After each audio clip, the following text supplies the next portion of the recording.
Good morning, good morning, good morning, everybody. Good afternoon, good evening to you all. Martin, Mike, B. Sad Dog, Monica, Ryan, Anubis, Jason, Johnny, Steven, Wendell. Welcome to the stream. Welcome to the stream, guys. Thank you all for being here. We're going to start with a little bit of fishing. Yeah, I know. I said I probably wasn't going to fish, but today we're going to fish. And if we catch the right kind of fish, we might even do a little bit of cooking. Johnny, my streams are interfering with your drop-off times for the kids. Sorry, buddy. Yeah. I apologize.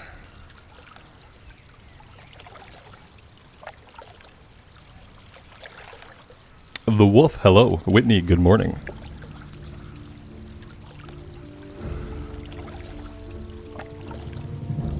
Anubis, did you miss anything exciting yesterday? Mike said no. I don't think so. No, I don't think so. We didn't do any dungeons, so.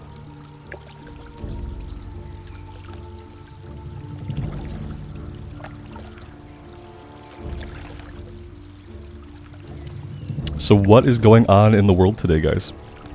What is going on in the world of Warcraft? What is going on in the world at large?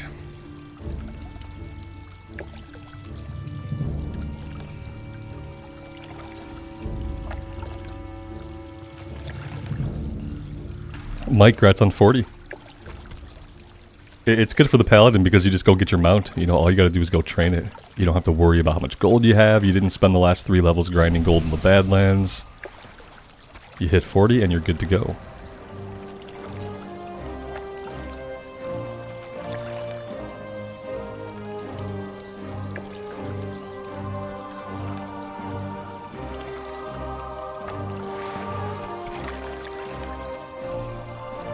Steven, you guys did a guild run of stockades last night?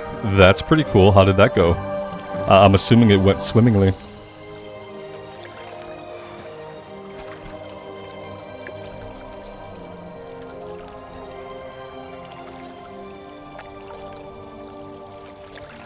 It went smooth? Awesome, awesome. That is what I like to hear. That's great.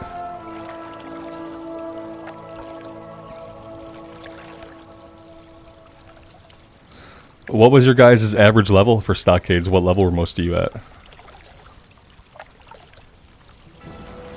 Trying to figure out if I should do stockades or BFT first. Obviously, we still have to get like a successful Shadowfang keep run.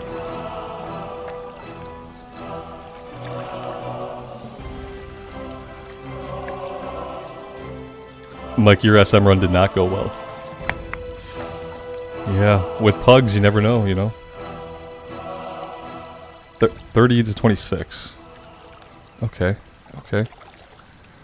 You threw me off there because you did that backwards. So 26 to 30.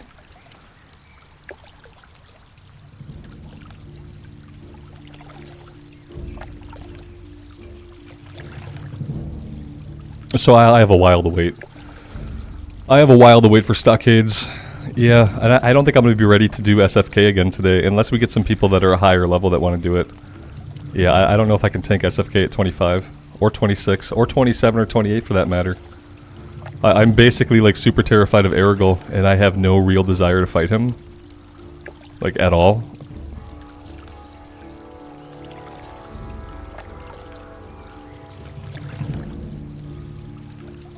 Yep, I basically have no desire to fight Erigel. And I don't know like how many levels it's going to take for me to feel confident in doing it.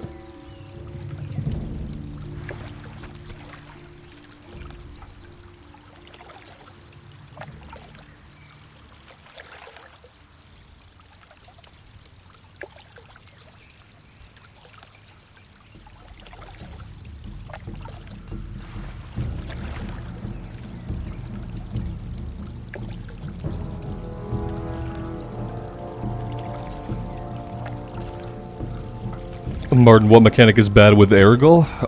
He does terrible shadow bolts that deal a crap ton of damage, and he also mind controls somebody and he makes them morb out, and they morb out and they go chew on somebody's face. Yeah, so like the mind control and the shadow bolts. are both really, really horrible. It deals a lot of damage in a really quick period of time. And like, God forbid, like somebody gets hit by shadow bolts and then they get attacked by the mind control guy, because then it's basically ripped for them.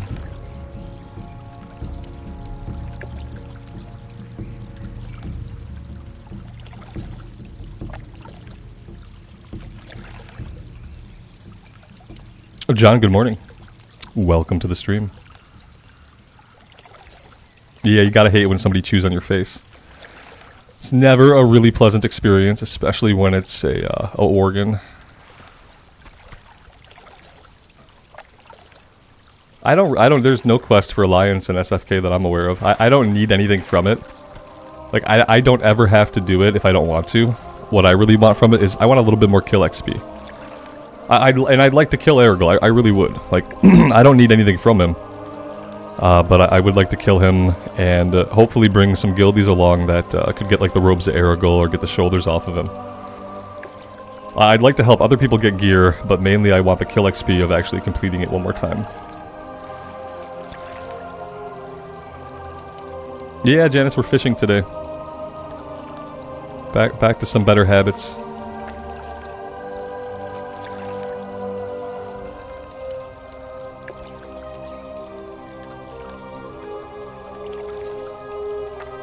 Yeah, SFK's weird.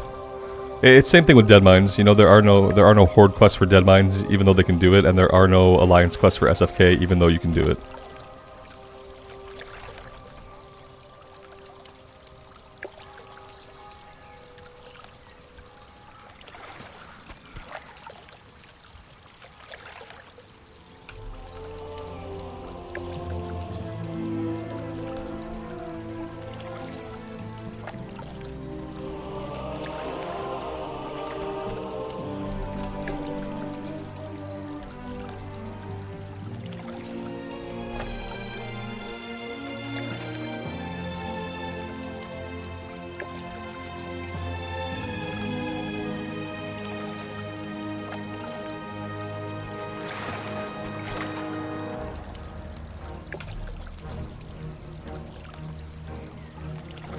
Johnny, take care out there, man. We'll see you later.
Alex, good afternoon, good evening.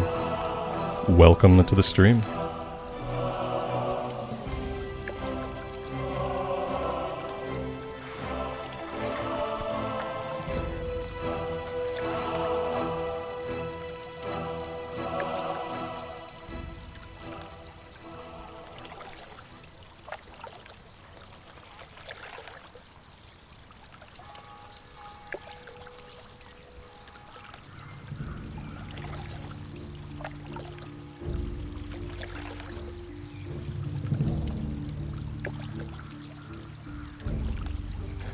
Boop.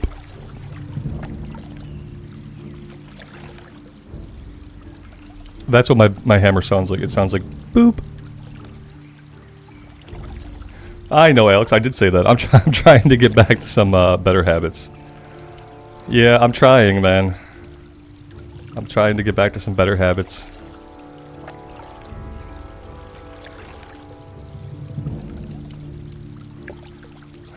What was that? That was the sound of a hammer whacking something I didn't like. Yeah, it makes a boop sound. Boop. Yep.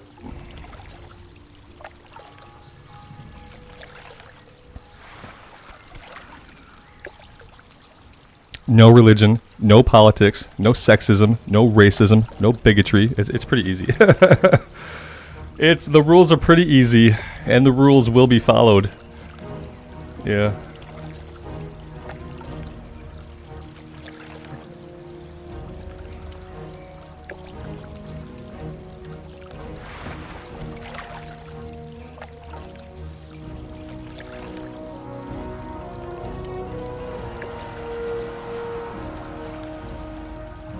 The boop hammer, yeah.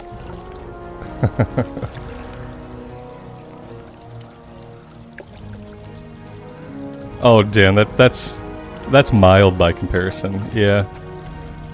It's really nothing, and like I could just leave it alone, but I don't want to. I don't want to see it. I don't want anybody in chat to have to see it. We're in Azeroth right now, so if dude wanted to talk about the Holy Light, that's absolutely fine. Other than that, I don't want to be confronted with other people's religious beliefs.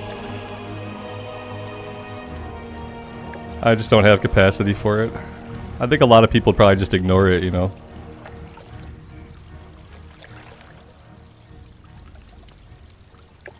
Jay, greetings from Michigan. Welcome to the stream.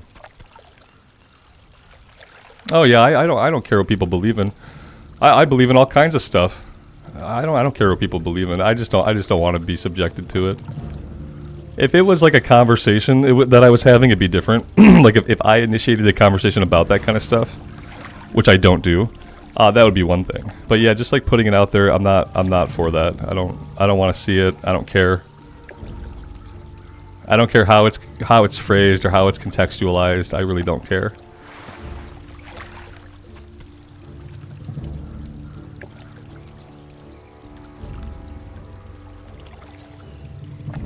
Yeah, Rick, I did go on that rant. And you know what? Like, sometimes a hypocrite is just a person in the process of change. And what I realized, I reflected on that rant, and like how fucking lame it was. And I was like, nah, I should probably just try to work on my professions. That's really what happened. Yeah. I haven't seen any YouTube lag. I haven't lost any frames. Killer Bear, it could be you.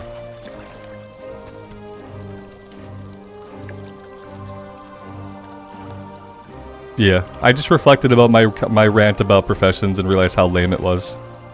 So, I'm trying to do better.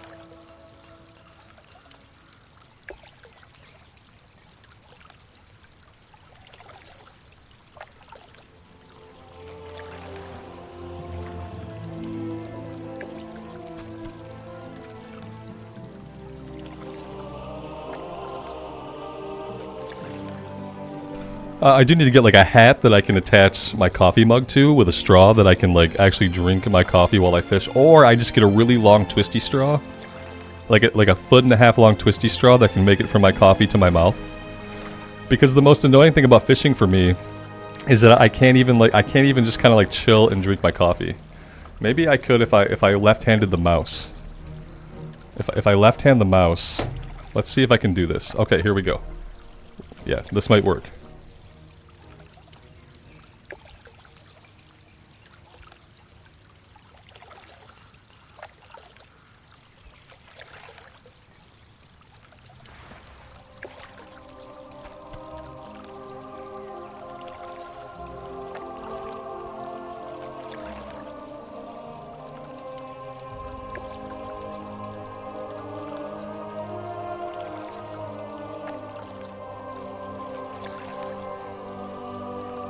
Left-handed mouse is not going to work.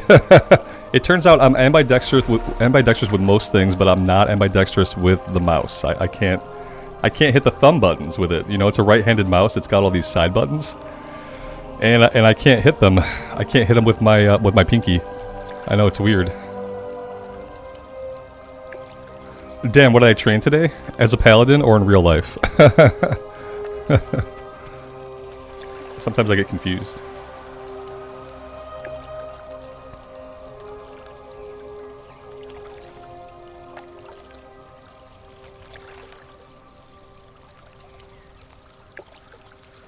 Mike P, thanks for being here, man. I appreciate you coming and hanging out, checking out the stream. Yeah, the music is really, really nostalgic if you haven't heard it in a long time.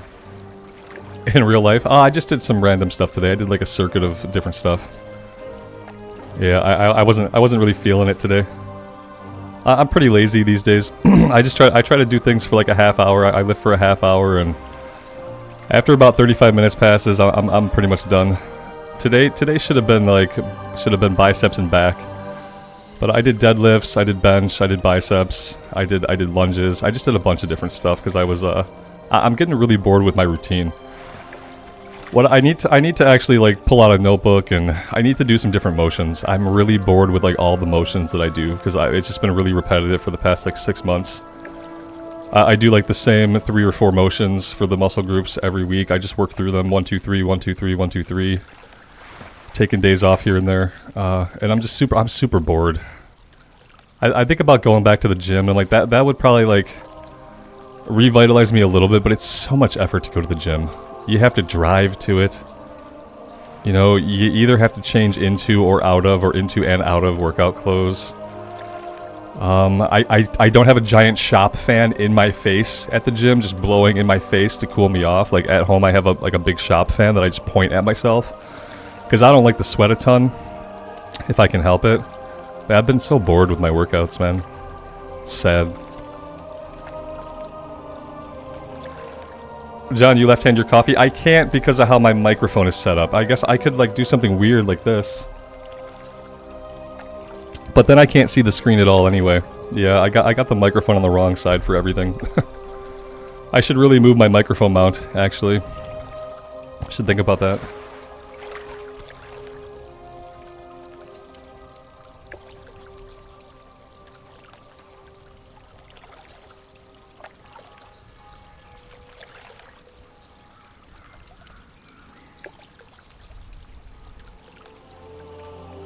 Yeah, Jason, weightlifting is kind of like an easier way to get healthy, in my opinion. You know, some people try to run. A lot of people, when they think, man, I want to get healthy, I want to lose weight, and they think, oh, I should start running. Do you know how fucking hard it is to run? If you're a person that doesn't run, and you're not fit, it's so hard to run. It's so hard just to say you're going to start running, because your body is your body. It weighs as much as it weighs. It can do what it can do. But when you lift weights, like, you can start with light weights. You can start with simple motions, and you get to slowly work your way up into heavier weights and bigger motions and different motions. I hate when people try to start like a workout routine out of nowhere, and they think they want to get on a treadmill, or they think they're going to lose weight on a stationary bike. It's like the running is going to be painful and you're going to give up. And the bike, you can go on the bike for 2 hours and that's not going to help you lose weight. If you want to lose weight and get fit, lift weights. Because once you lift weights and you activate muscles, those muscles burn calories for 24 hours. When you're just doing cardio, you're burning calories while you're doing cardio. And then you stop doing cardio and you stop burning calories. But if you fully engage muscle groups, they will burn calories for the entire next day. Like more so than they would just through normal functioning. Yeah, Mike, I bet, are you riding outside, or are you, and also 10 miles. Are you riding outside, or are you riding stationary? And a lot of times, like, when you're doing cardio, like, losing weight has more to do with your diet. Like, you really have to, like, if you're trying to lose weight with cardio, you gotta get the diet part down. See, you're outside. Yeah, exactly. Yep. Yeah, if you're gonna ride a bike to get healthy, do it outside. Don't do it on a stationary bike. That's never gonna work. It's not gonna help you a lot, and you're gonna get bored AF.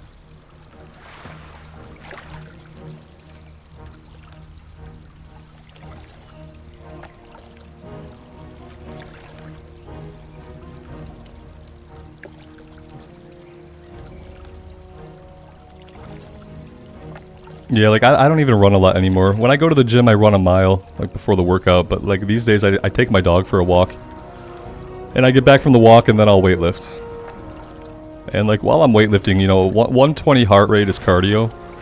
So as long as you're keeping your heart rate at like 120 or above while you're lifting, which like if you're taking 30-second to 45-second rest between sets, then you're definitely probably keeping your heart rate up. Then you're in cardio range the whole time.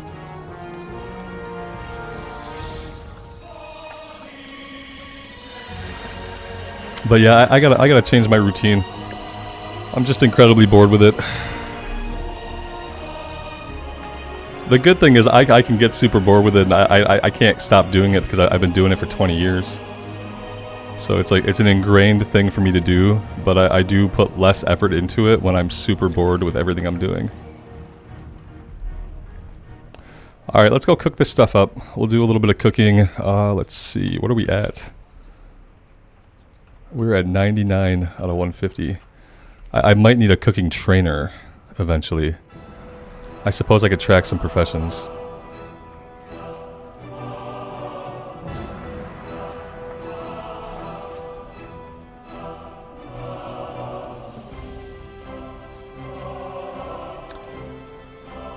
Where can I even cook? You know, people always have cooking fires set up in the trading place. Let's see. No cooking fires today? Blasphemy. Last time we were here, there were like 3 cooking fires. I don't really want to. I don't really want to buy the mats to make my own, but I guess I just should make my own cooking fire really quick. Alex, use the wool cloth for bandages. Yeah. I'm on it. I also dumped a bunch of the potions that you sent me in the bank so that I wasn't carrying around like 15 of each potion. So I have some stacks of potions in the bank when we run out of these. Pig and Whistle Tavern in Old Town? Yeah, okay, yep. I see it. Now that I've tracked it, I see it. We'll head over that way because we're probably going to need the cooking trainer anyway.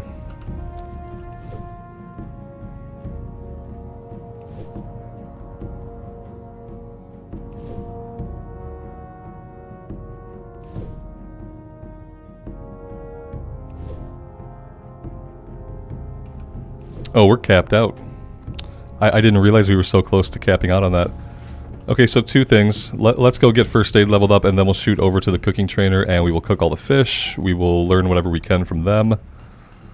And then I think we will be headed back to Darkshore. Actually, I'm going to fly to Westfall. We're going to run from there. Because that's going to be the closest way to get the jitters. We'll turn this in on the road to town. And then I'm not sure. I'm not sure if we stay and we keep working on stuff there, or if we go back to Red Ridge, potentially. Or even Ashenvale. Although most of our stuff in Ashenvale has to do with Stone Talon, kind of. I don't really want to go to Stone Talon, but maybe we can check out some of these other ones.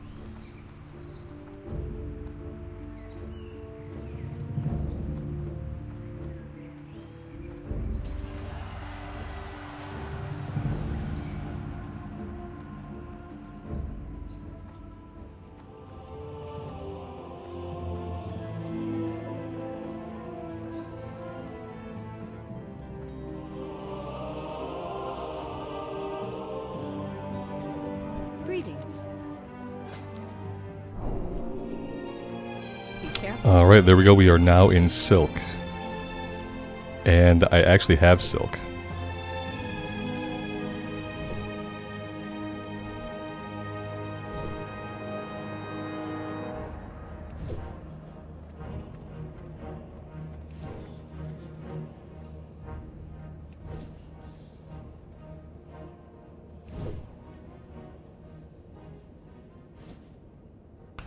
Yeah, I know. I don't mind that I'm capped right now. I'm not going to make a ton of them, but I'll make some of them because I think I'm going to start using them.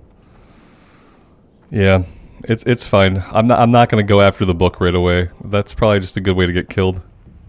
I have to be able to get into the... Although we could look on the auction house, I guess. Do you guys think it's like super overpriced on the auction house? Can people even put it on the auction house? Or am I making that up? I thought we talked about it a bit yesterday.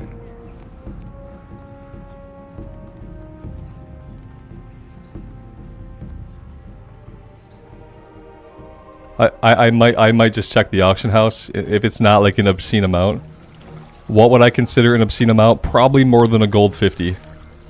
Oh shit, I only have a gold 50. Yeah, I don't know. I probably just won't worry about it right now. I'll check out the price and then maybe I grab it on the bank alt. Although I don't think the bank alt has a ton of gold either. No, the Rambles bank is broke. There will be no loans coming out of the Rambles bank anytime soon. It's broke.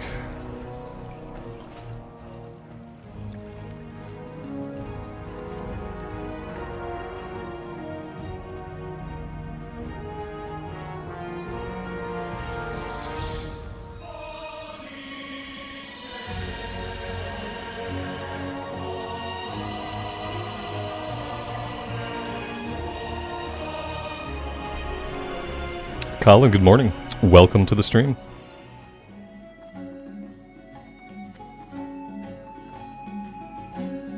Okay, I still need a fire. The fire is back here. Okay, good.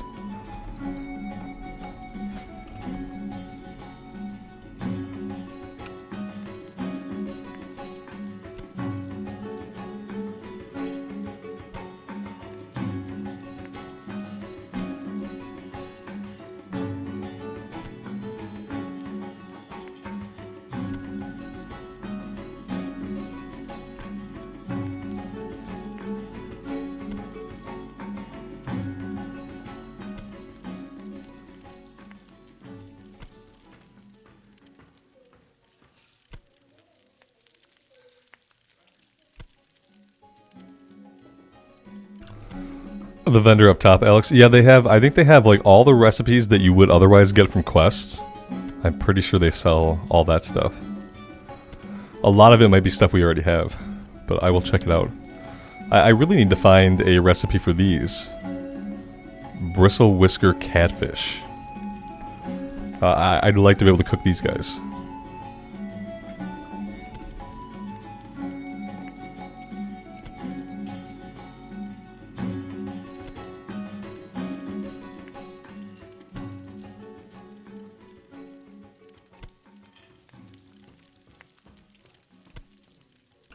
South Shore for that one? Okay, I will keep that in mind. I can head to South Shore at some point.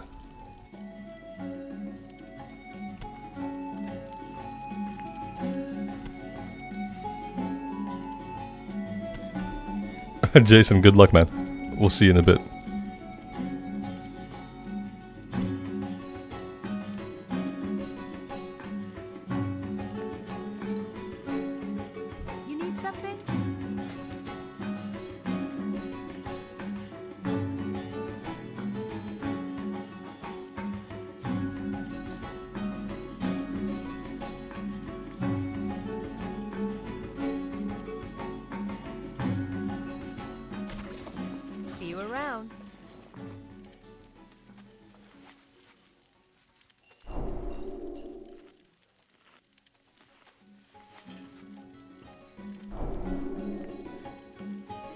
I supply only the finest goods. Greetings.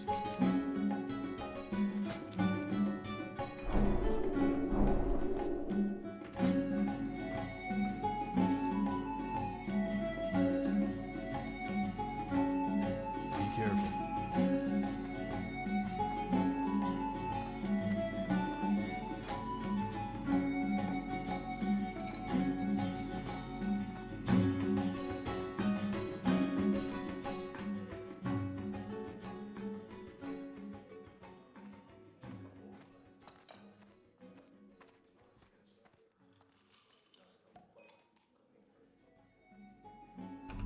My gear is looking surprisingly good.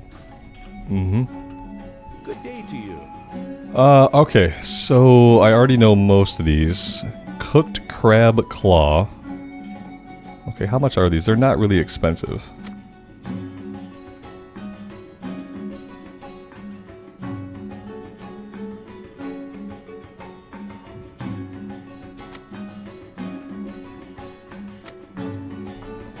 Surprisingly, I knew most of those.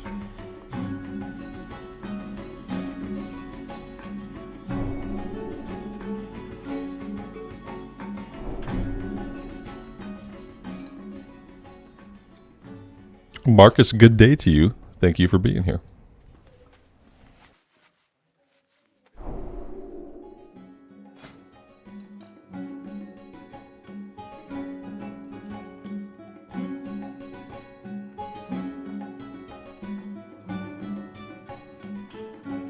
Good day to you.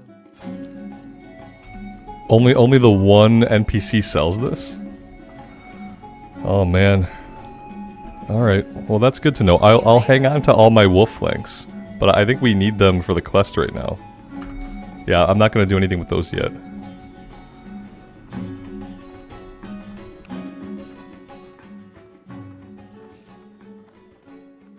Alright, so we've worked on fishing, we've worked on cooking, we've worked on first aid. We have elixirs. I think we're good to go. Let's get ourselves on a flight over to Westfall. And then we'll run over to Sea Jitters. And get some stuff done. Over in Duskwood, if I can find my way out of the old town.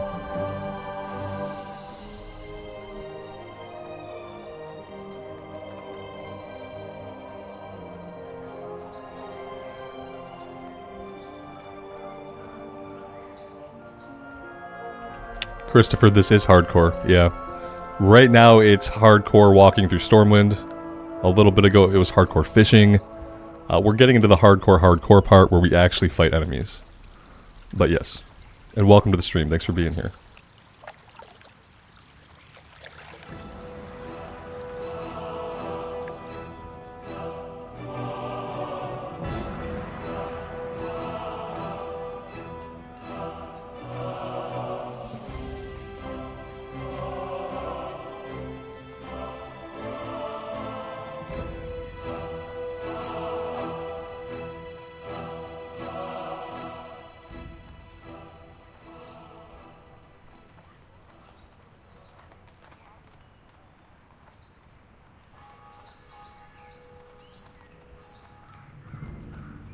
Need help? Be careful.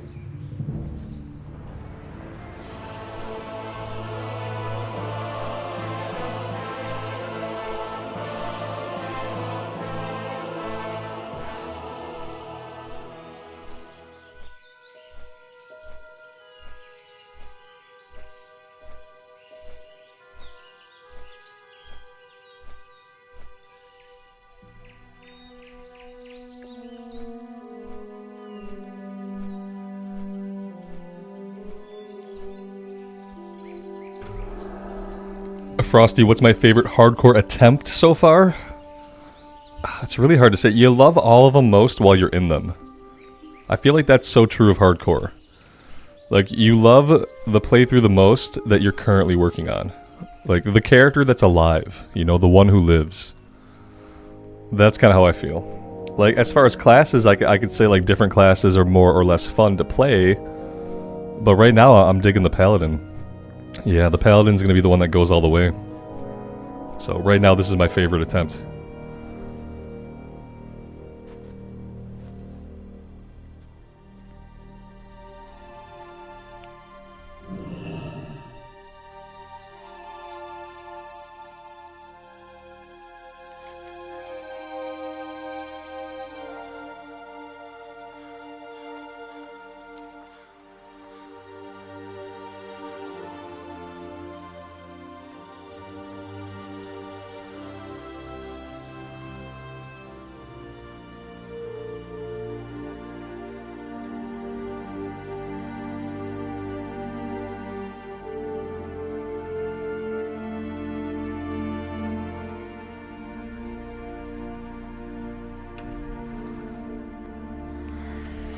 Oh, I'm gonna kill this guy for old time's sake.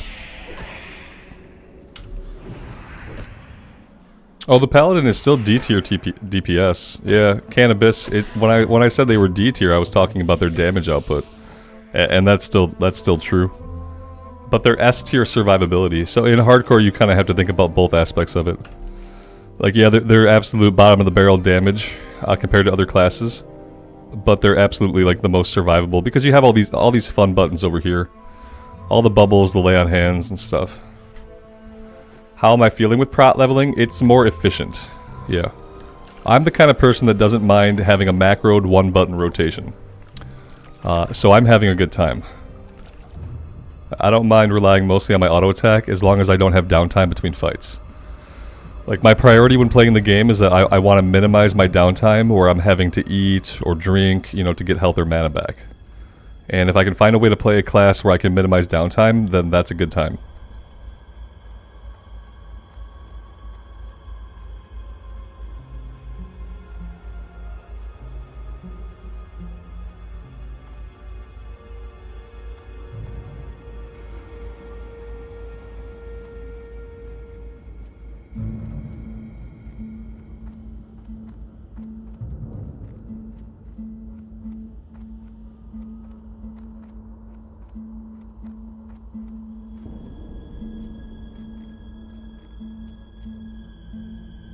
Hey there. See you later. Alright, let's head down the road. We will turn in Eight-Legged Menace. We're not doing this one yet. We tried to do it. I thought we had to go into the house. Some of you guys said it wasn't in the house. It was a pile of dirt near the house. I thought it was a pile of dirt, but I just didn't see it. And the guys down there are pretty tough, so I'm going to wait on that one.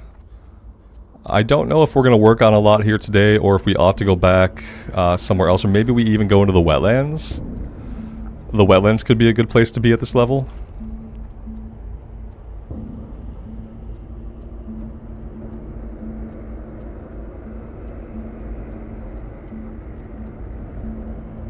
You say when RNG is good. Yeah, if you're talking about Seal of Command Ret Paladin, then yeah, you can only proc that like 7 times in a minute anyway. But yeah, if your RNG is good on Seal of Command, then sure, it's gonna feel like you're doing good damage. But what you're not gonna be able to do is output consistently amazing damage the way like a warrior would. That's all. I mean, and you don't have to argue with me about it. I'm just looking at the internet, all the data that's been collected, and all the tier lists. Every single tier list I look at puts Ret at the bottom. So like, this isn't just a me thing. I'm not making this up. Supposedly humans much smarter than me have collected data over many, many players, and they have collated this data into a chart that lists out the DPS top to bottom, and no matter where you look, Ret is considered D tier. Sometimes they get into C tier, depending on how generous like the people who made the chart are. But that's it. Listen, I like the class a lot, okay? You don't have to sell me on it. But I just know that it's not amazing consistent DPS the way that a warrior, a rogue, or a mage would be. And that's why we're just doing sword and board, because I don't really care. I care a lot more about survivability. At least it's not as bad as Moonkin. There you go. There you go. And now a bunch of people are going to say, well, actually, on my Moonkin, I'm popping off. So, you know what I mean? Like, everybody has a different experience based on gear, based on RNG, based on what they're fighting. Sure, I get it.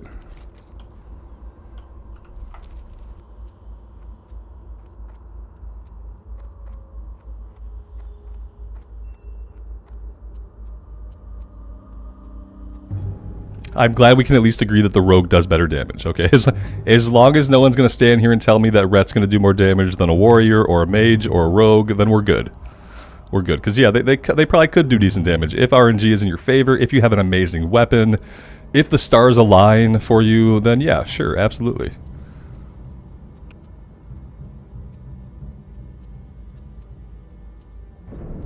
Yeah, or if you pull 55 things and you know, you have AoE, then sure, yeah, your numbers are going to inflate, absolutely.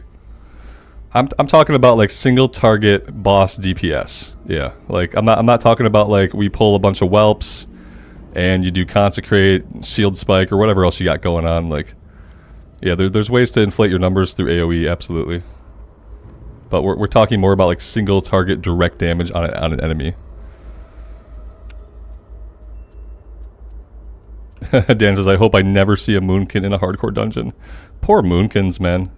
Poor Moonkins. I really think that one of the things they'll do in the new season, I think they're going to shake up the specs a bit. I think they're going to go in. I don't know if they're going to like give us the Wrath classes, but I feel like they're going to rebalance some damage. You know what I mean? I hope they don't try to normalize damage across all the classes. I think trying to normalize damage like they have in retail would be a mistake. But I think they're going to go in the new season, and I think that they're going to do some shakeups to some of the classes so that some of the specs that are undesirable can be desirable. You know, because it gets boring for people. I think like part of a fresh start, like you love to have a fresh start, but then you think about what classes you can and should play, and like so many things are kind of off the table if you're looking at like performance later on. You know, like yeah, nobody really wants to play a Moonkin unless that's your favorite fantasy, and then you just get the short end of the stick. So I kind of hope they take a look at the talents and, at least on a seasonal basis, kind of reorganize some stuff and revamp some things and make some specs better that are like less desirable traditionally, you know?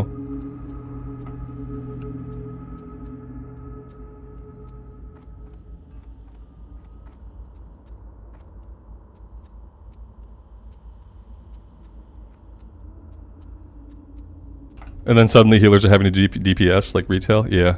Yeah, healers having to do damage is a bad look. Healing is already like challenging and unrewarding, and then to say on top of that like you're expected to do damage is like, nah, I'll pass. Nah, not doing that. If I want to deal damage, I'll be a DPS class, and then I won't have to worry about healing. It's pretty easy, you know. If I'm already going to be expected to deal damage, I'm just going to be a DPS class. I already know this because I bought this from the vendor and I didn't need to do that. I could have just waited. I supply only the finest goods.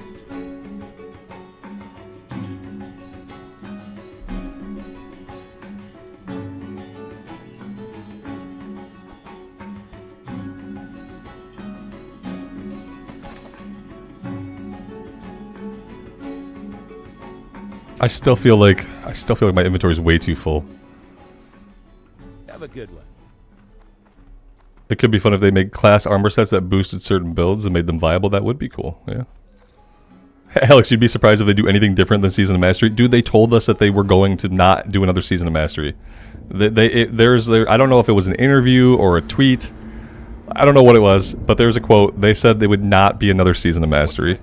And when they said that to the public, I don't think they knew what was going to be different. I think they were just sensing the sentiment, and they realized that they could not just do another Season of Mastery. I think there will be something different. I don't know if it'll be as cool as like anything that we talk about here, but we have to hope. You know, we have to try to put some positive vibes out there for it in hopes that they grasp some kind of good ideas, and then actually execute on them. Because otherwise, I don't know. You guys are so pessimistic today. It's my fault, isn't it? Do I think they'll make hardcore across all versions or leave it with vanilla? I don't think you'll ever see like hardcore retail. It's really hard to say. Yeah, I don't personally think so. But I think that over time anything is possible. Yeah, like we could be a year down the road, 2 years down the road, and they could be like, hey guys, you know it'd be a great idea. Remember when hardcore was cool before it died? You know it'd be really cool if we did BC hardcore. You know, it could happen. It could be years down the road. Making a special purchase? He does not have the item. Not a big surprise. Daylight's burning. Alright, I don't really think I want to be here. That's the only thing. Yeah, I don't really think I want to be questing here right now. We have green stuff to do in Menethil Harbor.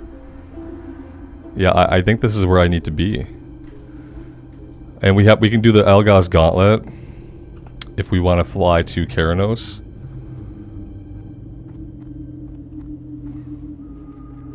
Positive vibes on the internet? Disgusting. Right. I guess I'm just feeling optimistic because it's Friday. I don't know. Yeah, ooh, god, oof, big oof. Is it gonna be 6 minutes? I guess that's not bad. Oh, it probably would be faster to go to Stormwind and catch the tram. You know what? It'd probably be the same amount of time, but I'd have to control the character for more of it. Hardcore Shadowlands would be regular Shadowlands. It made you not want to resurrect when you died. I see. You just didn't want to, yeah, you didn't even want to come back into the game. Wendell, you'll send me a bronze tube from your pally? He's a blacksmith? Oh, that'd be amazing, man. You know what? I completely forgot even that we can get it off the auction house, but if you want to pop one in the mail, I'm not in a hurry to get the quest done. I would appreciate that.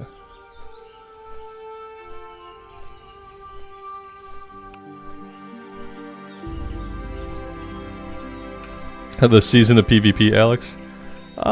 Yeah, I don't know. That wouldn't be for me.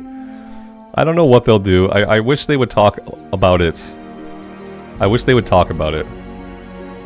But the thing is, they have to ride, like, the current hype train until the hype train breaks down at the station and doesn't start again. So it's like, while hardcore is going on and popping off, it's almost like from a PR perspective, they can't talk about anything else related to Classic. Because, you know, they don't want to take the wind out of the sails of hardcore. And if they start talking about the new season, even if they know a lot about it right now, like, they're gonna take the wind out of the sails of hardcore, I think. You know, I mean, we saw what happened with Bloodsail Buccaneers and Hydraxian Waterlords. As soon as they announced official hardcore servers were coming, it took the wind out of the sails of the current hardcore realms. So, unfortunately, I think we're going to have to wait till BlizzCon to hear anything about the season. And if they didn't lie to us, if we're actually going to get it at the end of 2023, then they'll talk about it at BlizzCon, and we will be playing it pretty quickly after that. Because they're not going to have a lot of time left in the year to drop it, you know? Lost one. Did I see Savix die last night? It was his first day of dungeons after getting 60. I don't even know what that is. That's a person? I don't know who that is. If it's a WoW streamer, I don't watch other WoW streamers. It's kind of like that saying, if you're a writer, write. If you're a reader, read. You know, I kind of think about it like that.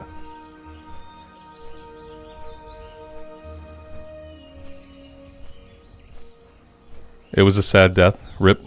That sucks. It really sucks. Yeah, any death at 60 is going to be rough.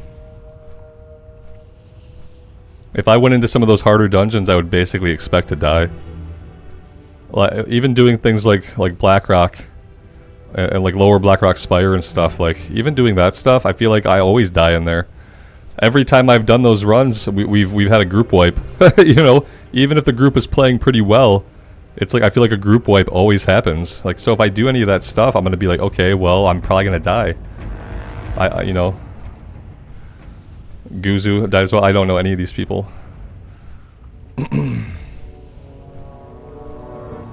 I'm sure they don't know me either, so it makes sense.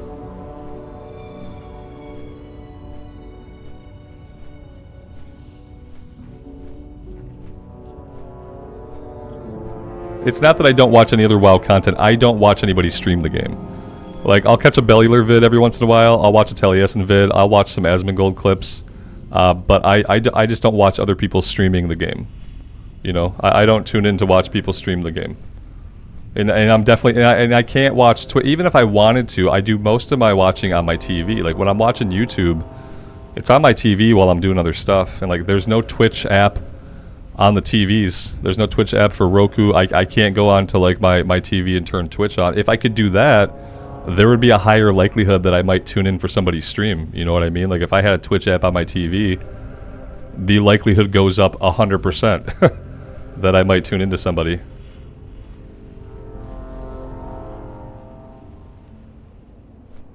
Asmongold is a parody. It's not a parody. It's a personality channel. He's an entertainer.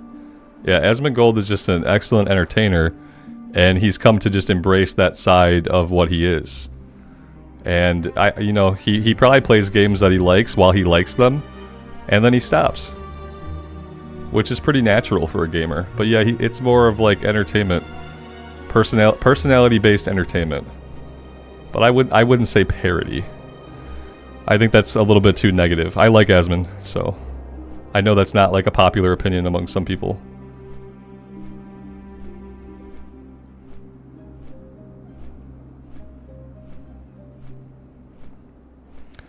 He's a comedian, but his fans think he's serious. Yeah, I mean, there's always going to be people when you're telling a joke or you're messing around or you're being facetious or sarcastic. There are people that are going to assume that you're being serious. Yeah, absolutely. Yeah. And even like, but as a person who is sometimes like, who sometimes jokes around and sometimes says stuff like in a cynical or sarcastic way, sometimes there's always like a glimmer of truth even when you are telling a joke. But it's about understanding like how much of the statement is a joke for comedy's value and how much of the statement is an actual expression of something. Usually, like, the comedy is in the overstatement of an idea that you believe. Like, you take an idea that you actually kind of believe, and then you just way overstate it, blow it way out of proportion, take it to the extreme, and therein lies the comedy. Even though, like, the nugget of reality behind all of that was, like, something you actually felt or believed. I feel like a lot of his stuff is kind of like that. Like, there's a nugget of what he actually believes, and then he blows it way out of proportion for entertainment's sake. Yeah, in every lie, there's a small truth. In every sarcastic, cynical, off-the-wall rant, there is truth. Because if you didn't have any real feelings about it at all, you probably wouldn't be able to pull off an entertaining rant about it.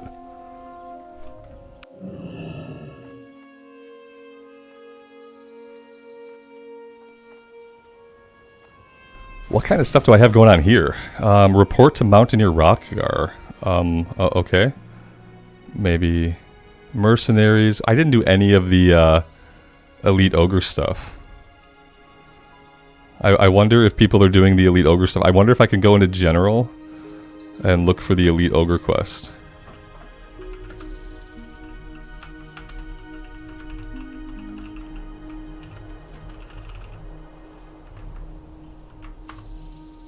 I realize I really haven't done any elite quests, even though I can group up.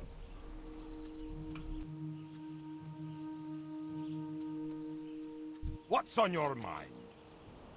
Safe travels. See you soon. Keep your feet on the ground.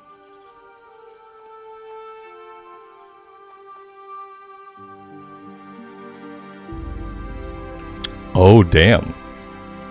There's not a lot of people here. You know, this is the first time I've done a /who in any zone and not seen 50 people. That's kind of weird, frightening, and unwelcome.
Sorry about that, guys.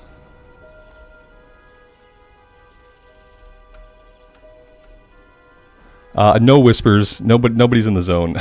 So, yeah. Yeah, there could be people outside the filter. Yes, sure. Maybe I'm too high of a level. Is that what we're thinking? Are we thinking maybe I'm too high of a level? Let's do like 15. Oh, okay. I feel better. I feel better. Yeah, that feels a little better. Yeah. So, but still, like, that being said, like, I don't think I'm getting a group for these. So, yeah. For a minute we thought hardcore was dead. Right. For a minute we thought hardcore was dead.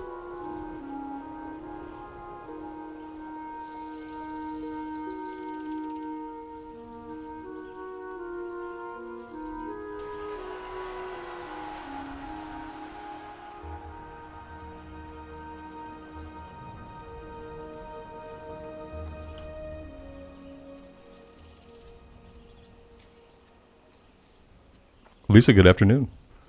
Thanks for being here.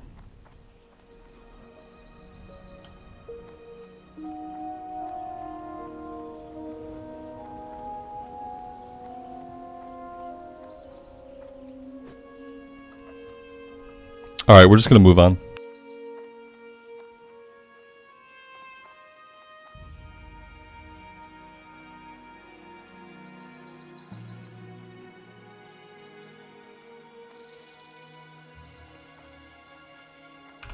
Yeah, we're just going to go to the wetlands.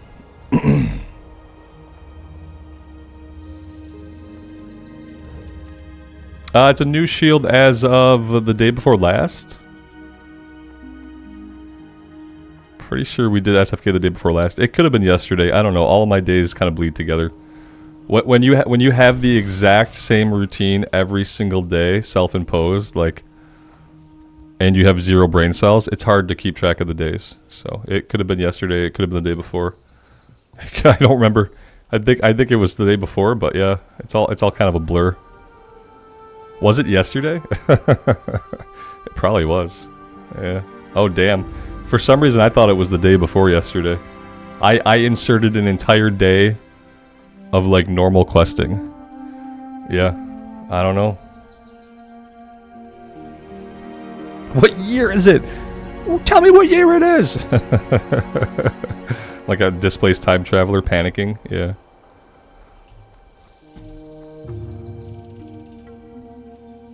"2024? No, this is impossible!" Oh, guys. Be good. Safe travels.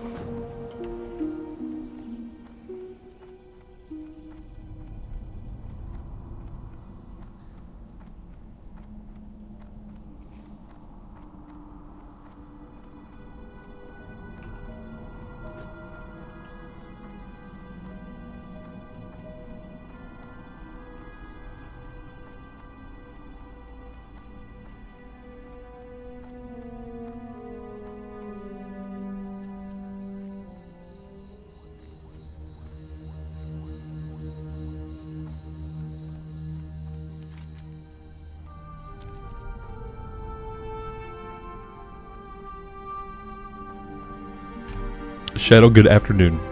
Welcome to the stream.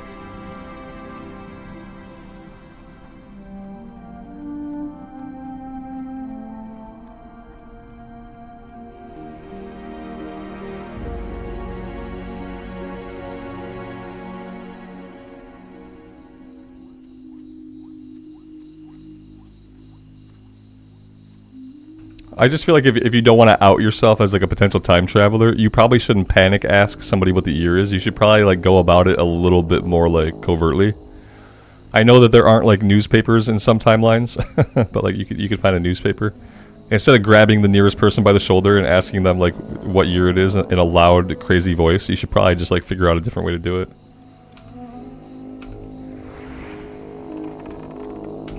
Mike, they're finishing up the PC. Have they put? Has it gone? Is it in the burn-in state yet? Are they burning it in, or they're finishing putting the parts together? It's gonna come a lot faster than you think. Especially if they're already wrapping up the build. After they put it all together, they have to burn it in for 24 hours. Like they test it, they let it, and they basically that's just like letting it run while it does like multiple processes. And then they will ship it shortly after that.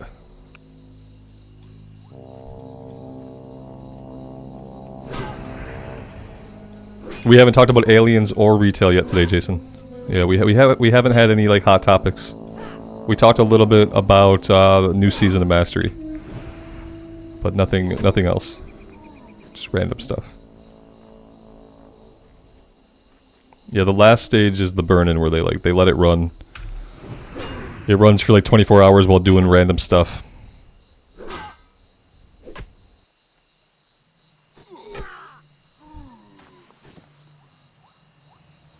Microsoft Edge or Google Chrome. Oh, gross. I don't think there's much to be discussed there. Obviously, Firefox.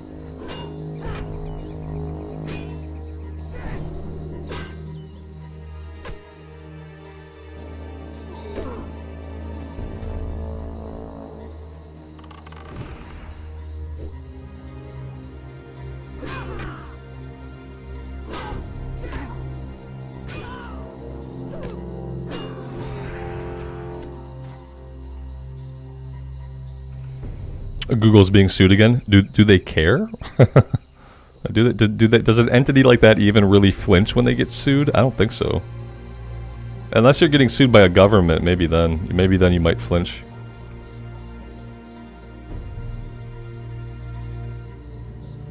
Who do you want to steal your data, Microsoft or Google? I mean, does it matter? I don't really like have anything worth stealing. I don't know, like. They're gonna steal my my online shopping data. I don't know. Like, who cares?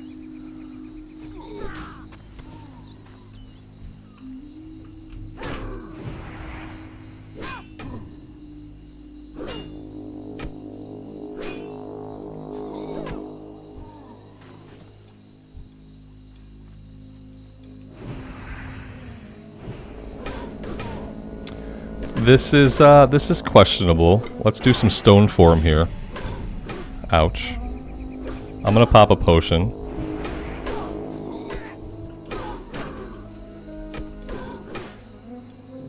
If they would stop repositioning, we'd be better off. I'm gonna heal. I'm gonna try to get a heal in here. Maybe we can. There we go.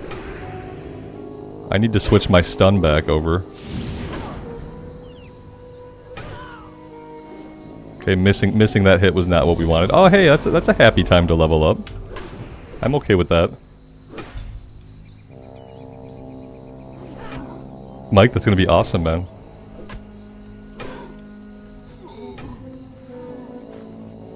Google will steal my WoW account and sell it for gold. I dare them to try.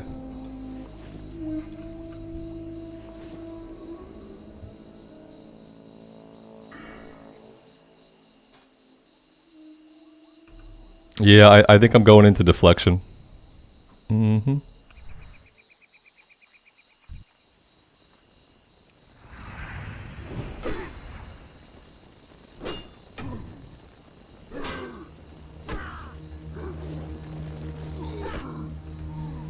Sixes, you saw a video yesterday where Daybreak is planning to develop EQ3? Yeah. Remember EverQuest Next? Remember when someone tried to make another EverQuest game and it just it never happened. I mean, it's sometimes just really depressing to hear about a new MMO in development because you know the game's going to be in development for 7 years and then it's never going to come out. This is why we need AI, because we need shit that can more quickly develop video games that we love. Because taking 8 years to develop an MMO, I don't know. I don't get excited for it anymore. We have 2 MMOs that are being made right now that have both been in development for an inordinate amount of time. Pantheon Rise of the Fallen, which is basically going to be an EverQuest clone. So if you want EverQuest, if you haven't, and you probably already have, check out Pantheon Rise of the Fallen. That game has become just an EverQuest clone basically. It didn't start that way, but it is that way now. And then Ashes of Creation, which is never going to come out due to scope creep and just being stuck in reiterating development hell. And those games have been in development for 5, 6, 7, 8 years. And they're never going to come out. I don't know. Yeah, I don't get excited for MMOs anymore. Unless it's a game that's already out that's releasing an expansion for its already out game, I can't get excited.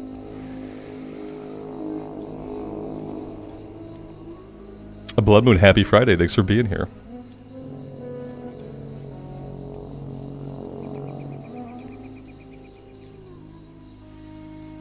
A Baldur's Gate MMO? Please God, no.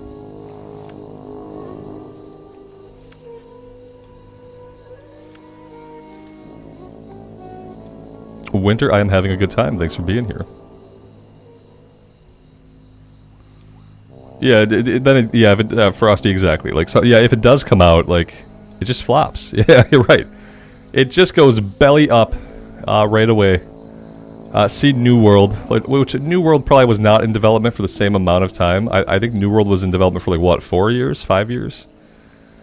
But yeah, see New World, see Wildstar, yeah, any other, see Warhammer Online. Yeah. SWOTOR didn't flop, but nobody cares. Yeah, it's just hard to be excited. It sucks when your favorite genre of games never has games release into it and actually live, you know?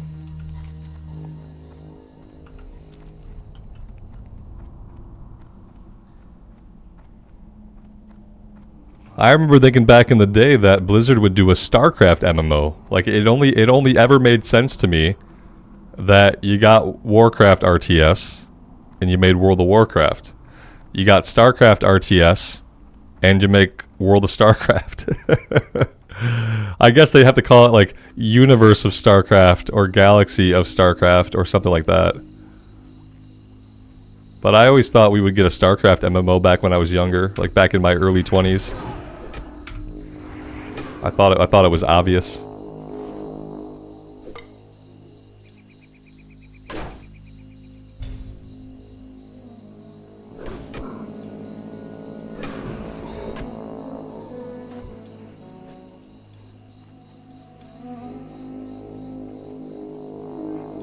The Star Trek MMO is still going somehow? Yeah, because I feel like people who love Star Trek are like diehard Star Trek fans. So yeah, there's probably like 10 people playing that. I remember back in the day we had like our top hunter in our guild. He ended up being a huge Star Trek fan, so when the Star Trek MMO came out, even though it was initially really bad, like he quit WoW. Dude had been playing WoW since it launched. He was the best hunter in our guild. And the Star Trek MMO came out, and he just went and played that because that was the universe that he wanted to inhabit. Like, he wanted to live his character life in the Star Trek universe. It didn't matter how shite the game was. It didn't matter if it was missing features. It didn't matter that none of his friends were playing it. That was simply where he wanted to be. He could still be there today. I don't know. Yeah, it came out a long time ago. And it's probably seen like many iterations and revamps in its time. Ra, good afternoon. Thanks for being here. A One Piece MMO? I don't know anything about anime. The last anime that I watched in my life was Cowboy Bebop. And I was like 19, maybe almost 20, and I was like, okay, that was really good. I'm done now. And then I never watched another anime.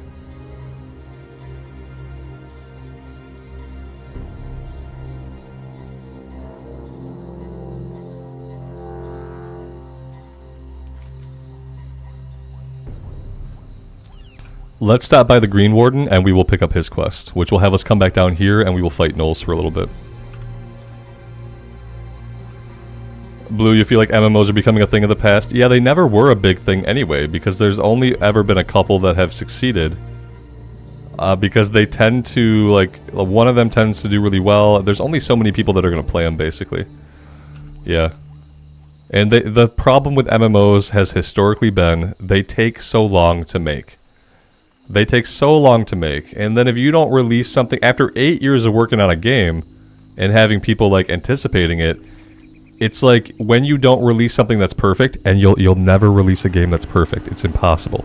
When you don't release something that's perfect, people fucking hate it. They bounce right off of it. They're like, "Oh, this is not what I wanted. I waited 8 years for this. There's a couple bugs. It doesn't have all the features I want." Like, people will bounce off of it right away if it's not perfect because they feel like they waited so long, and they did. And then that's how MMOs fail, is that they don't have time to like get back on their feet. They don't have time to like respond to like player feedback. It's like, if it doesn't come out perfect, everybody hates it. If it doesn't come, it has to be an enormous game. The scope of a game like WoW that's been out for like 20 years. It has to have the scope of WoW. It has to be technically perfect. It has to have amazing graphics. It has to have all these great things about it, and if it doesn't have all that stuff, people won't play it for long. And it's like, you're never going to get a game that releases in that kind of state. People are no longer happy playing a game that's going to grow over time.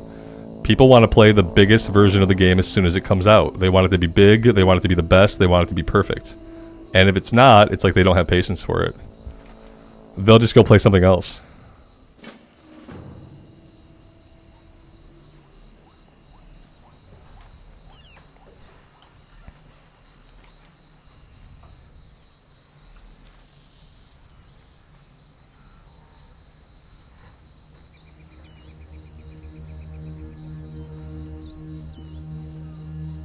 RuneScape exists to finally. Yeah, you know, and for the 20 people that are playing it, no, I'm sure people love it. I've never played it. I'm talking about just like new games that come out, you know. We expect everything to be amazing, to look amazing, to feel amazing, to have an incredible amount of depth in systems, and it's like, when you expect all that stuff, you're gonna invariably be let down, and that's what happens with most MMOs that come out. Most MMOs go into development, they never come out. You know, a lot of stuff goes into development and never comes out. Pantheon Rise of the Fallen will probably come out one day. Ashes of Creation is probably going to get canned in a couple years. It's been in alpha for 8 years, so I think we can safely say that if they can't move it out of alpha after, even have a public alpha after 8 years, they're probably never going to put the game out. New World looks amazing but has no content. I feel like New World's in a better place now than it was when it launched. That's the problem. That's the kind of thing that I'm talking about. Where like people expect a game to come out and they expect it to have a shit ton of content to do right away. They expect it to be able to consume their entire lives. And it's like, yeah, unless you're intrinsically motivated to be in the game is not going to have enough content to take over your entire life. Until it's been around for a couple of years. Like if you check out New World now, I think they do have a lot of stuff going on. I think they've been adding stuff to the game. They've been doing constant patches. They're going to have an expansion coming out. Like who would have thought New World would get a real expansion, but they're getting one. It's just that all that stuff wasn't there when the game came out, and that's what people expect. That's exactly what I'm talking about. Is people look at the game that just came out, and they're like, well, there's not a lot to do. That makes sense. The game recently came out. And then over time they add more stuff, but what happens is when it can't take over someone's life completely, they go away from it. They bounce off of it. They go back to WoW or back to Final Fantasy or back to another game that's been around for 10, 15, 20 years. Because the games that have been around for 10, 15, 20 years, those have content enough to rule your life.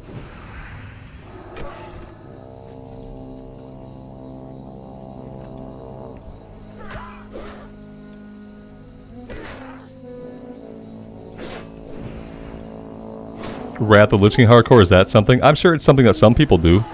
It's not an official thing, no.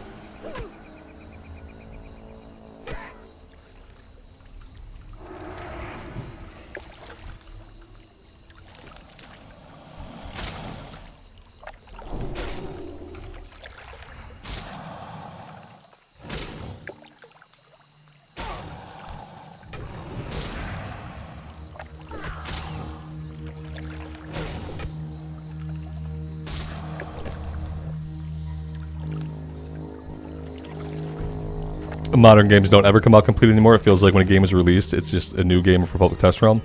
Yeah, even single player games are like that a lot of the time. Yeah, like for me, like an MMO is supposed to be that way. Like a growing, living, evolving game is supposed to kind of come out with like some base features and some base content, and then you're supposed to add content to the game like over time. Obviously, like if you're crafting a single player experience that's supposed to go on for like 20, 30, 40 hours, then that kind of game should be done when it's shipped. If you're crafting a single-player RPG or a single-player game, like that should ship in a done state. It shouldn't be like a cyberpunk situation where you have to wait 2 years to get the 2.0 patch to actually play the game that should have launched when the game came out. Like, that's a bad look for a single-player game. But I feel like in an MMO, that's exactly what's supposed to happen. You're supposed to be introduced to the world. You're supposed to have a base amount of stuff to do, level up your character, get familiar with the world, maybe do some professions. And then you're supposed to run out of shit to do. And what a lot of MMOs do is, like, you can go play an alt. You know, like in WoW, you run out of stuff to do, you're not interested in endgame, you don't have a guild, cool, it's fine. Go play an alt and have a different journey. But I think when they're developing, like, modern MMOs, they forget about the journey part, and they get stuck on the features part. Like, what features do we need? How many features can we get in? How many game modes can we get in? And they don't think about, like, how do we get in a big journey that feels good to do over and over again. You know, like in WoW, you have your starting races. They start in different corners of the planet. You know, they start in different places. They have different quest chains, and so there's a lot of inbuilt like replayability, just when it comes to leveling up a character in the places that you can go and the places that you can level up. And like not a lot of MMOs actually take that track anymore.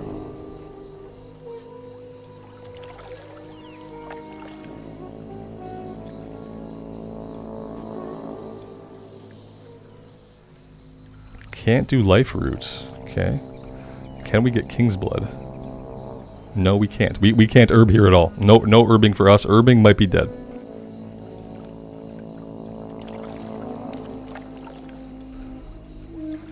Like, that's why World of Warcraft has an enormous competitive advantage. It's been around for 20 years. No new MMO will ever be able to match that. Yeah, but think about Classic. What version of the game are most people playing right now, man? Like, to be honest, most people are playing Classic right now. There are about 200 people who are playing Dragonflight, but most people are playing Classic right now. And obviously Classic this is not 20 years of a game evolving. This is the base version of the base game, the initial product. And it's still bigger. It still has a more compelling journey. It still has more replayability. It still feels more meaningful than MMOs that are released today, like New World. And it's because it focuses on a big journey for your character, where everything you do matters. And they've kind of lost the plot on that.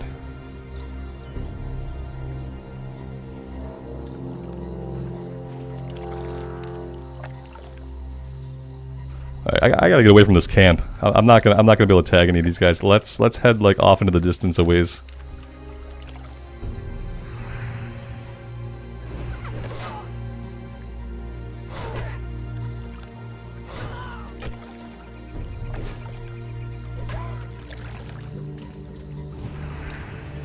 Okay, they run fast. They run fast. I'm not chasing him through the water. He's just gonna have to take his time and come back to us. I really don't know. I'm not chasing him down.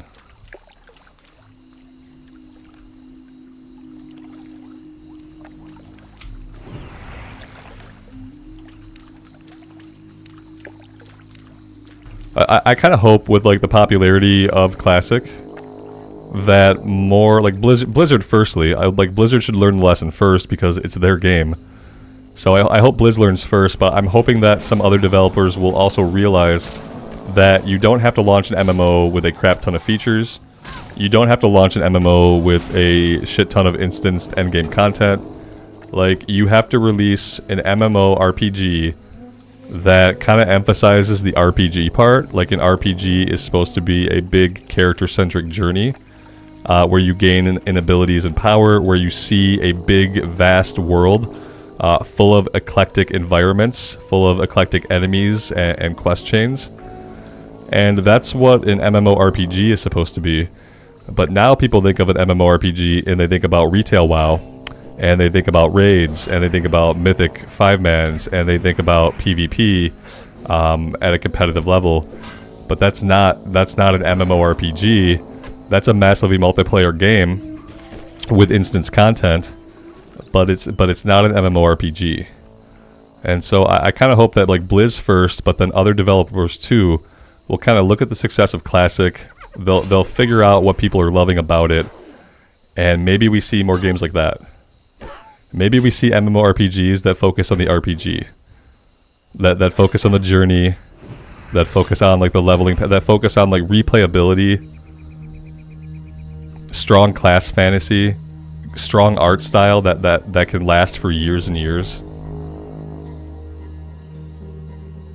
MMOs have become JRPGs. Yeah, MMOs have leaned heavily towards like story-based narrative RPGs, but also they lean at the end game. They lean towards just highly instanced content that's like uber repeatable for like small groups of people to do, and that's fine. But like inherently, that is not what makes an MMORPG. That kind of content should just be like the cherry on top if you want to do stuff at endgame. But the success of an MMORPG should not be determined by how much stuff there is to do at endgame. Like that should not determine the success of an MMORPG.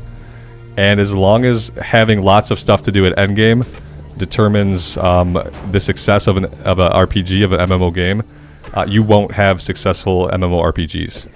Because as we've stated, no game is going to be able to launch with that amount of content and features in place and functioning.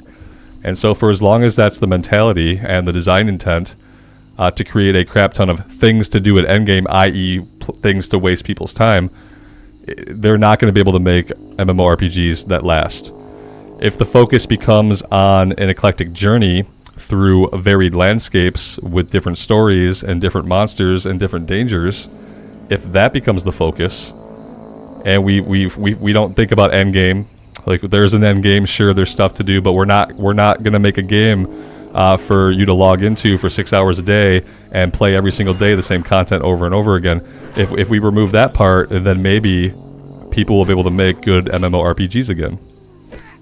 But it would take a completely different design approach than what people are doing now. So we'll have to see. We'll just have to see. I hope Blizz learns the lesson first, and maybe they do something with retail that brings it back to having more of a journey. And if they do that and it's successful, maybe other developers will see that as well and kind of key off of it.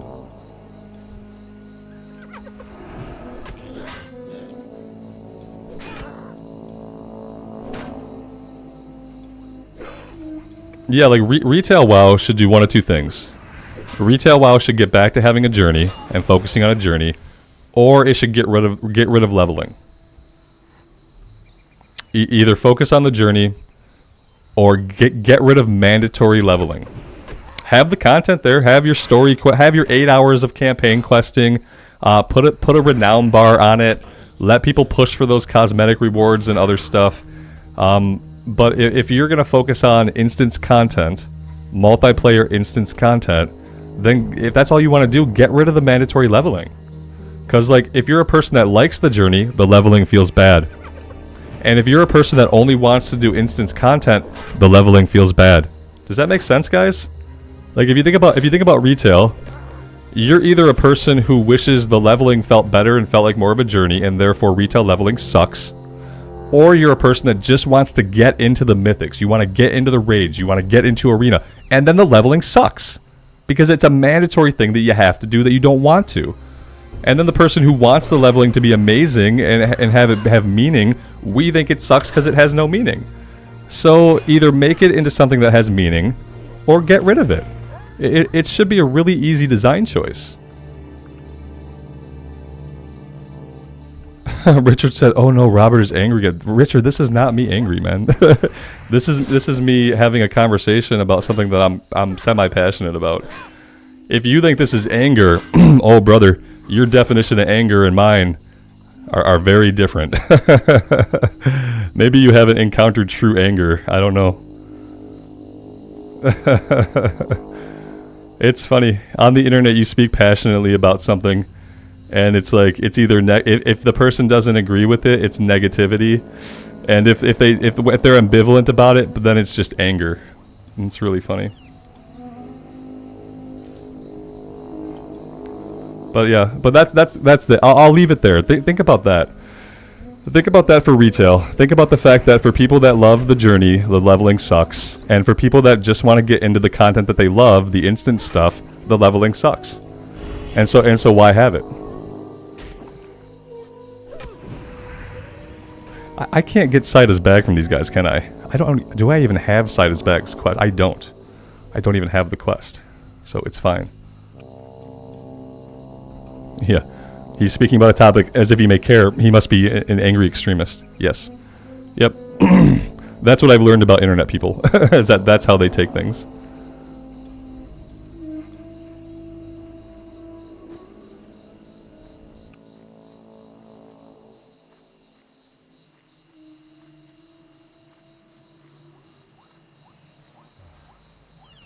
Yeah, Tegan, there you go. It's a tutorial. Yeah, you can look at leveling like that in retail, and I tried to do that for a minute.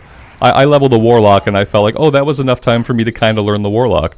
But the point is, man, you're in the minority, like, enjoying that tutorial phase. Like, to have 15 or 20 hours of leveling up, that's kind of, like, meaningless, just so you can learn the class. Like, a lot of people aren't going to want to do that. A lot of people are just going to go watch a video, they're going to read some guides, they're going to hang out on Wowhead, and they just want to get into the game. Like, yeah, you're absolutely right that the leveling in retail, it's just enough so that you can kind of learn a class. You're still going to have to refer to guides and look at videos if you want to be competitive. And so, like, there are some people like you that probably feel that way. And I almost felt that way on the Warlock when I played it. I leveled it up and I felt like, well, that was enough of a time to learn the buttons. You know, I still didn't learn the spec or anything like that, but yeah, that's a minority of people.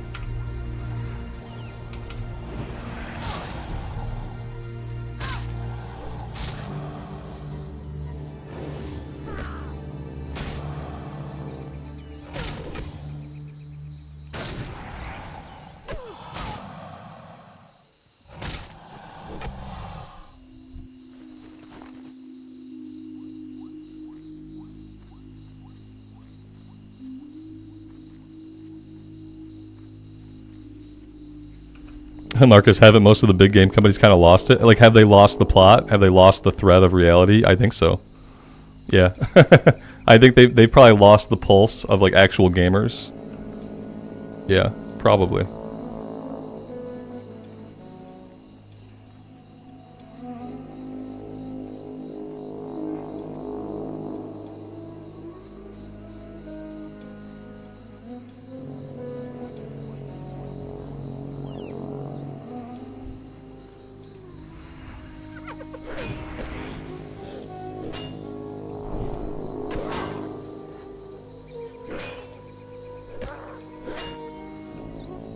Shadow, I'm not allowed to stream retail. It's too negative.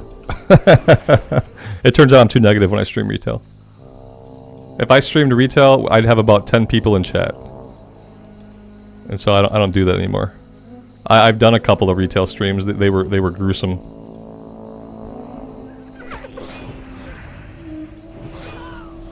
I have a feeling this guy might heal. How much would that suck?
Oh, mute. Good, I was on mute. Perfect.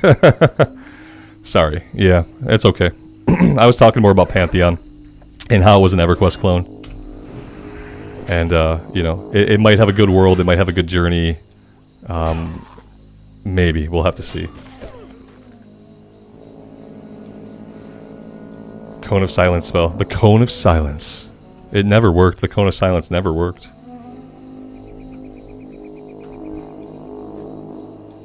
The longest bleep ever. I love it. It was all profanity, yeah.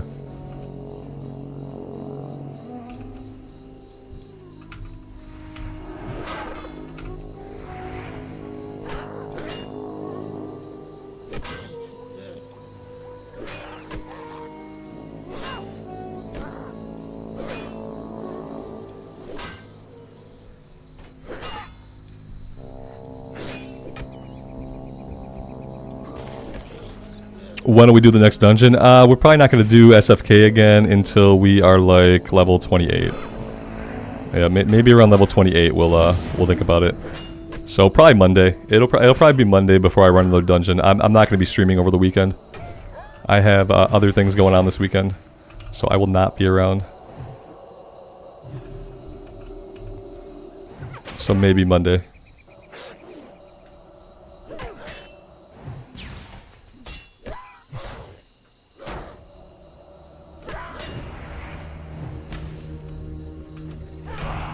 I'm gonna bail out of here. Yeah, I'm not really digging the respawn rate at the camp. I'm just gonna bail out of here for now. We'll get some mana back. We'll reorient and we'll approach it a little bit differently.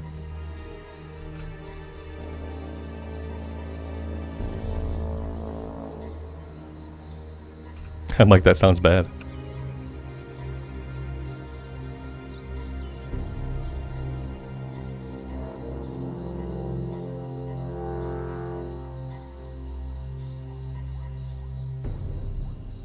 Lost one. I know how to line of sight the boss. Yeah, it doesn't mean I'm still not worried about it. We pulled the last time we did it. We pulled him in kind of a silly way. I won't be doing that again. The point is that we were just too low of a level. We had a level 22 in our group last time, and what I determined is that it's going to be better just to be at the high end of the leveling. Aragorn's just got a crap ton of I can't even loot this guy. Aragorn's got a crap ton of HP, and even for a higher level group, it just takes a long time to eat through his HP.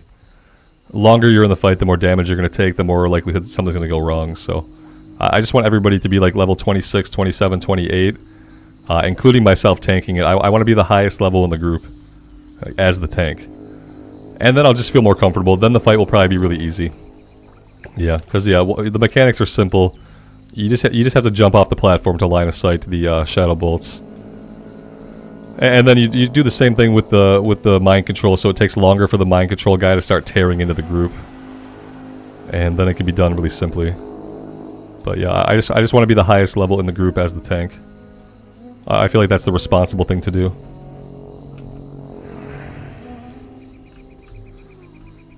Yeah, I'm having a hard time finding any of these guys who I really want to pull.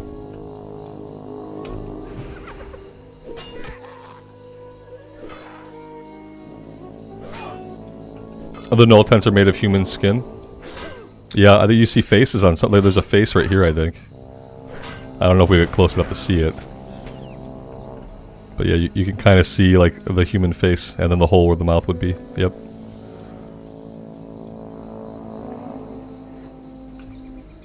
Peter, yeah, I was. Yeah, I was talking about how Pantheon was probably the only chance for there to be a game kind of similar to what I'm talking about when it comes to focusing on the journey, focusing on the world, focusing on like a unique art style that isn't like hyper-realism, and just giving you a big world to explore and to play through and to have like different experiences in. I think between Ashes and Pantheon is probably more what I'm looking for. My only negative thing about Pantheon is I don't really like how it now looks like an EverQuest clone. Like it used to have its own unique UI, and it used to like the graphics looked a little bit different. And the last build I saw of it made it look just like EverQuest basically. Like it looked a little bit shinier than EverQuest, obviously, but it was very much EverQuest. Even the UI, which is archaic AF, and I hate the EverQuest UI. It's what stopped me from ever trying EverQuest Fresh Start. Like a year ago, they did like an EverQuest Fresh Start, and I just hate the UI. I can't tolerate it, and so like seeing it look more and more like an EverQuest clone is really depressing. But you know, who knows? It could still have a chance to be good. If it ever releases, it could have a chance to be good. You know.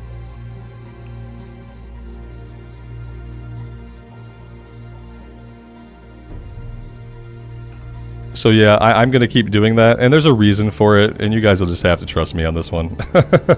I'm not going to... It involves an invasion of privacy, essentially. And I'm not going to get into it, but yeah. You just have to take my word for that one.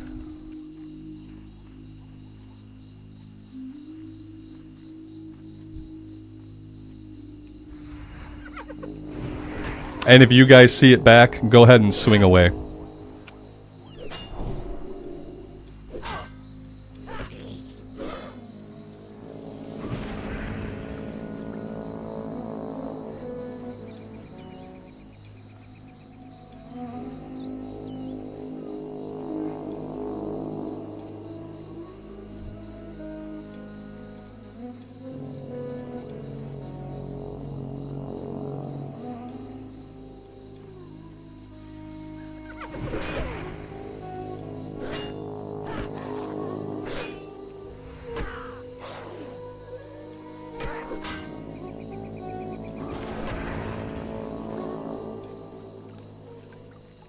Oh, and I have to do one more thing with it. I don't, probably not in a safe spot, but I'm gonna do this now. Let's see.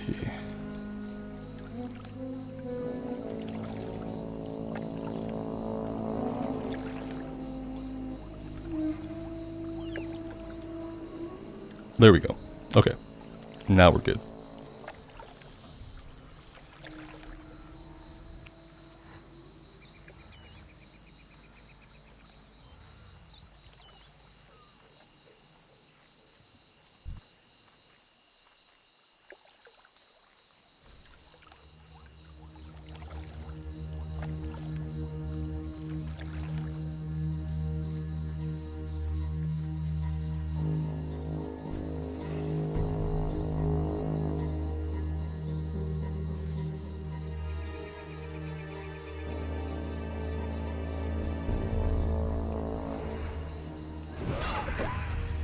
Oh, there it is again.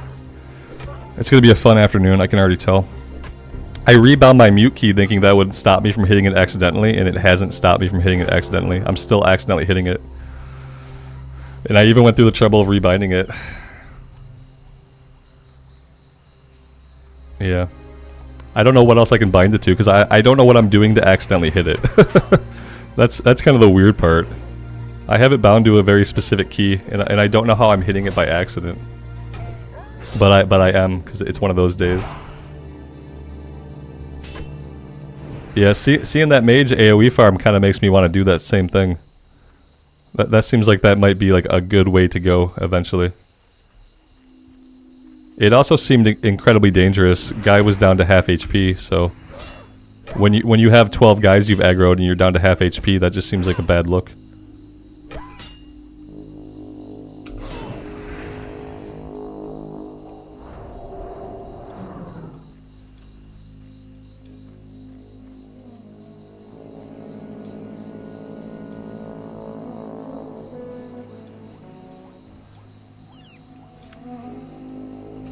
Austin, yeah, we have really amazing gear. A lot of our gear is really good.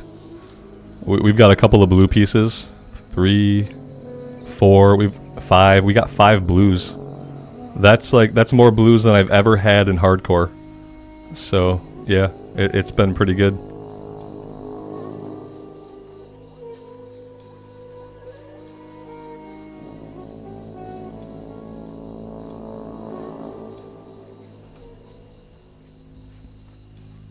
the AoE mages, Alex?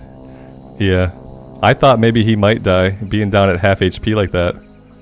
I feel like any mistakes you could probably just die. I'm gonna try to pull one of these. Oh, I got in there. Not for the second one.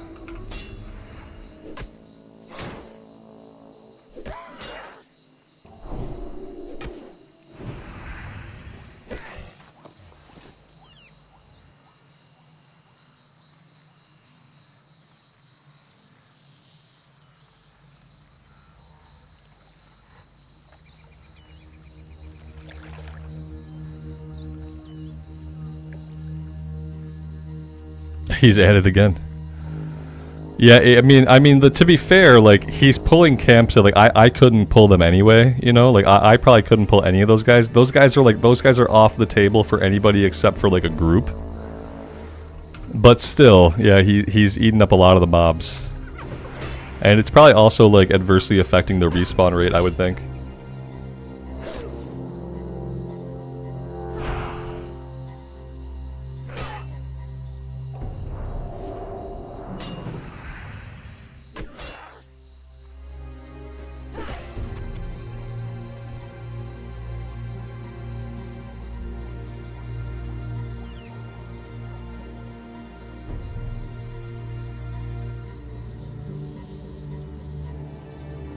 We need one more. Right here. This is our guy.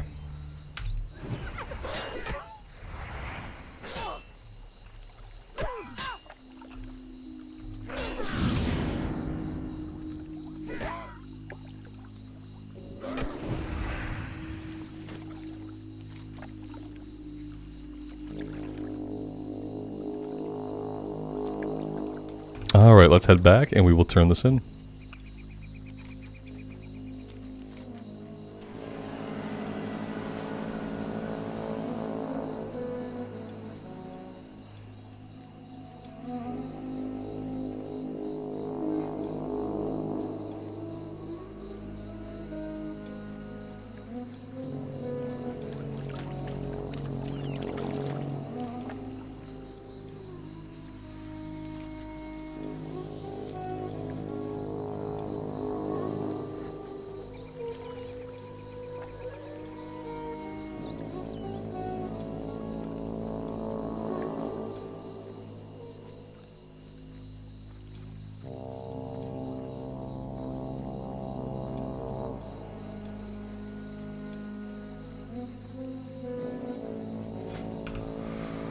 I wonder, like, where am I gonna have to go to level up my herbalism? I feel like everything here is already, like, out of range.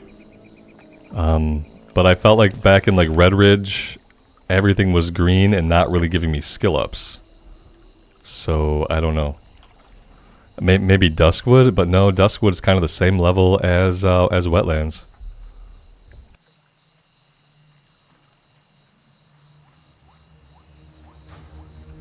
In typical fashion, I have let herbalism fall by the wayside. Yeah, it's not really a big surprise. This has happened to us before.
We could work on this one too, but I feel like we ought to get to town.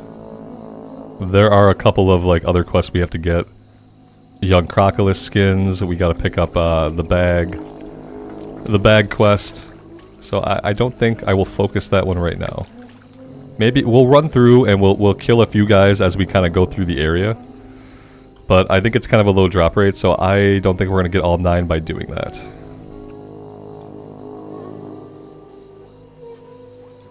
Conveniently placed vendor.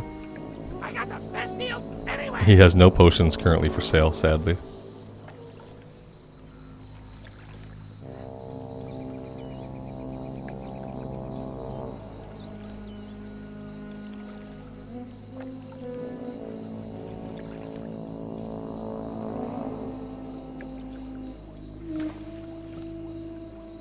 Hurry back.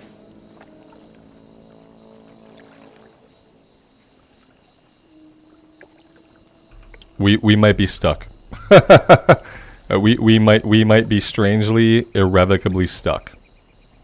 I'm not sure how it happened. Oh, there we go. We got it. Oh my god. I've never been stuck in a tent. That was a little bit strange. Piotr, what do I think about ESO? I think that if ESO had some more compelling combat gameplay, it would probably be my favorite game. Because ESO has amazing stories.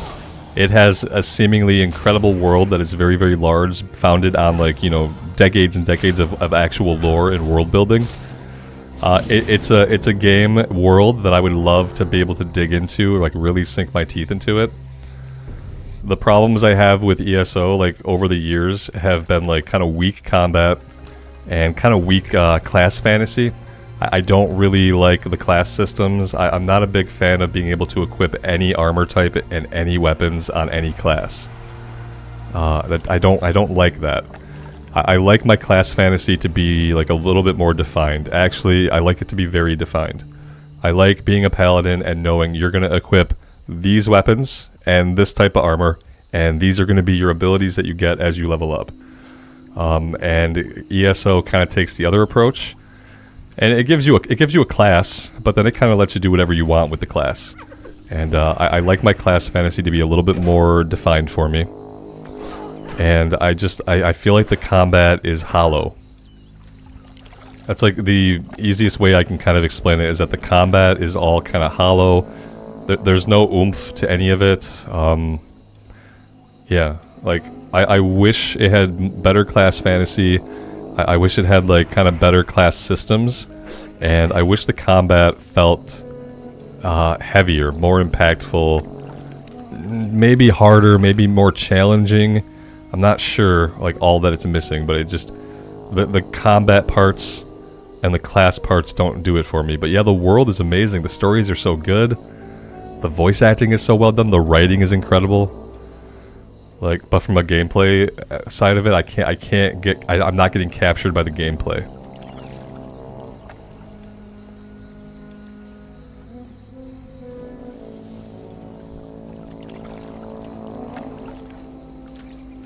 And I've tried to get into it a few times.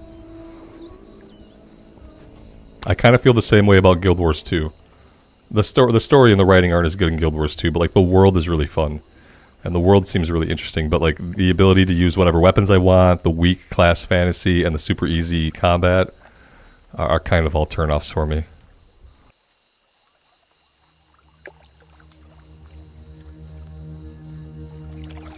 Same thing here. I don't feel like any of these guys are available for me to pull. Maybe I can pull this guy without pulling the whole camp. Yeah, we got one guy.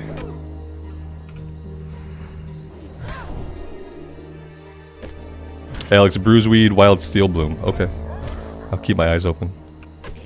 I wish you can kind of filter your herb tracking. Wouldn't it be cool if you can just filter your herb tracking to only show you the dots that you want it to show you? So that you're not looking at other stuff like life root. I can't get life root.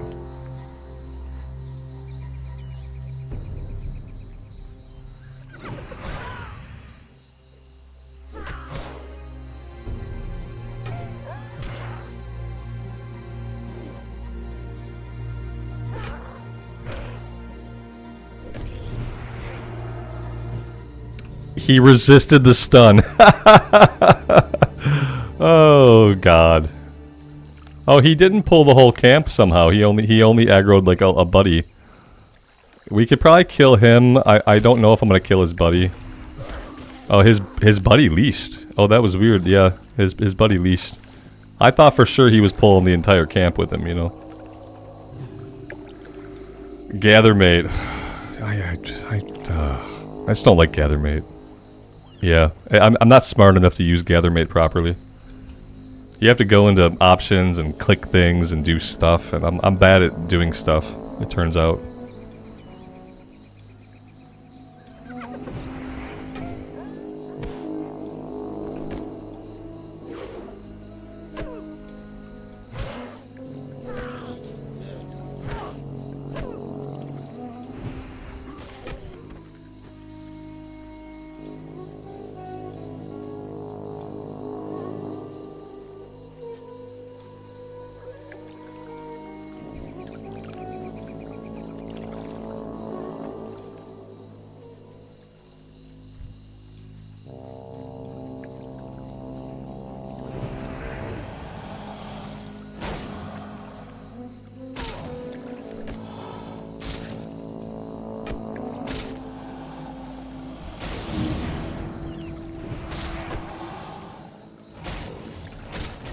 Wendell, thanks for hanging out, man.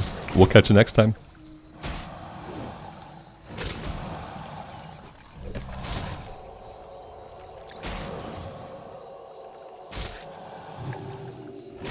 Yeah, part of it, Austin, is like laziness too. Part of like I could learn how to click the things and drop the files and enable the options. Like I could learn all that stuff. Like I'm just lazy. I don't want to go watch a video about it. I don't want to, like, that's my pet peeve. I don't want to go watch a video about how to configure an add-on for a game to make the game I'm playing easier. Like, it's like, it could add a lot of functionality. Add-ons obviously add a lot of functionality to the game, but like, when it comes to a point where I can't just go into it and like click one obvious thing, I kind of don't even want to do it. I'll just suffer. I guess it's easier to suffer. It's easier for me to suffer and just not know, like, not be able to filter my herbs, than to have to figure out how to make Gathermate do it.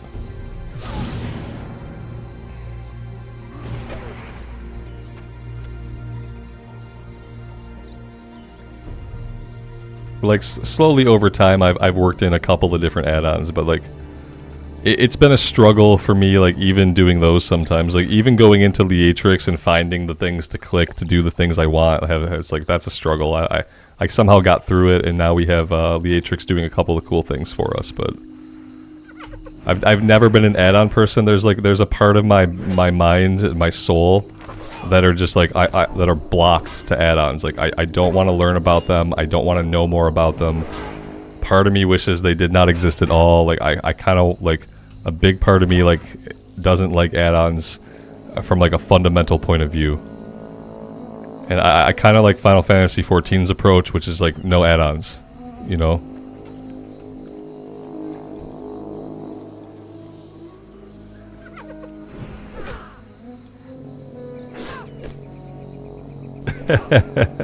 Oh, the trolls are out today, man. Trolls are out. But true. But the name. didn't see the message, but oh god. Oh, and you can't just delete the message, Amy. You gotta hide user from channel. You gotta take it all the way. Don't delete the message. Hide user from channel. You gotta go all the way with it. Guys, if you're a mod, do me a favor. If you ever have to take an action, the only action you should ever take is hide user from channel. Don't time them out. Don't just delete the message. If you sense that something is trolling, you don't like the look of something, you don't like the look of the name, you don't like the statement, just hide user from channel. Take it all the way, you know? That's really the only button that I want you guys to use.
It's too big of a camp, yeah.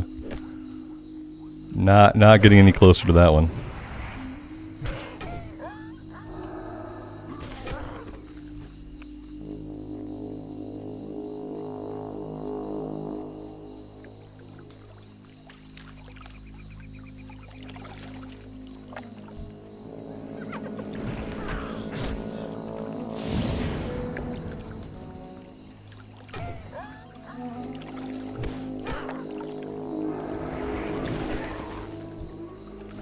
Oh my god, we have to drink.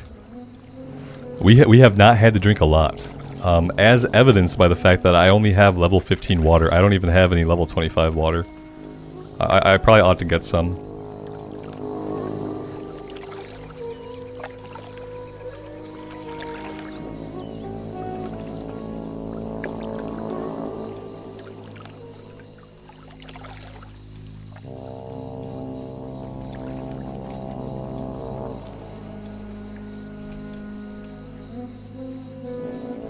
I do still want to kind of be like working back towards town. I didn't want to focus on this, and I'm still not going to completely focus on it. We'll pick off the few guys that we can easily pick off. And we will fight them way, way away from camps. But not away from this guy, apparently, who's hanging out right on top of the hill I wanted to fight on. Yeah, not away from that guy.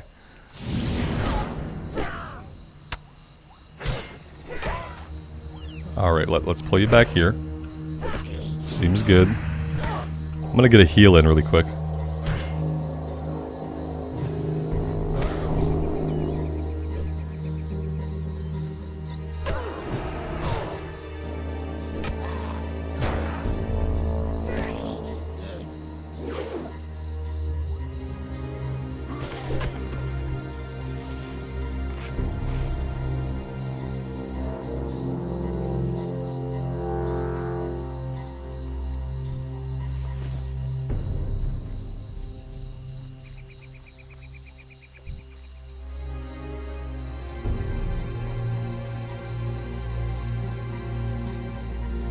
Mike WoW is trying to melt your Alienware PC. Check some settings. Maybe it messed with your graphic settings or something. Sometimes when they do updates, like it changes like my graphic settings, and it'll do things like it'll turn off scrolling combat text. Sometimes it puts my like graphic settings in a weird spot and moves my render scale back to 100, and it ups other things. Every once in a while, like Ray Trace Shadows gets turned on, and like I don't know how. And Ray Trace Shadows is like completely pointless in this game. Oh, it was just an update for the PC. Okay. It wasn't a it wasn't a WoW update. You were exclaiming, "Wow, this happened." That's right. It was an Alienware update. Disable all updates. Roll it back. Can you do like a system restore to like roll it back prior to the updates? Austin, what's my /played? That's a good question. I haven't checked my /played in a little while. 1 day, 16 hours, 49 minutes, and 2 seconds. So 24 plus 16. I can't do math like that, but some of you guys can. Yeah, one day in about 17 hours. 30 something? 40 something? 40 something, yeah.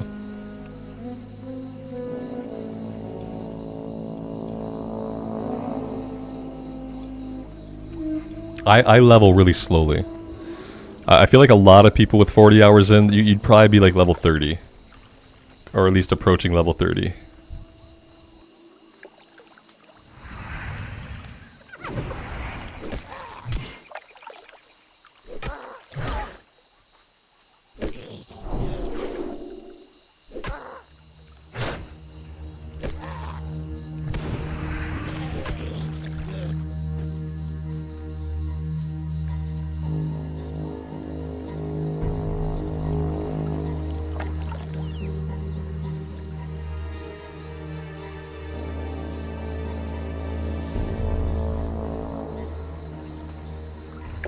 Alright, let's head into town. I want to get the other green quest. I want to get the crocodiles quest going. And we'll have a couple other things to grab.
An update that disables your fans seems bad. It's not good.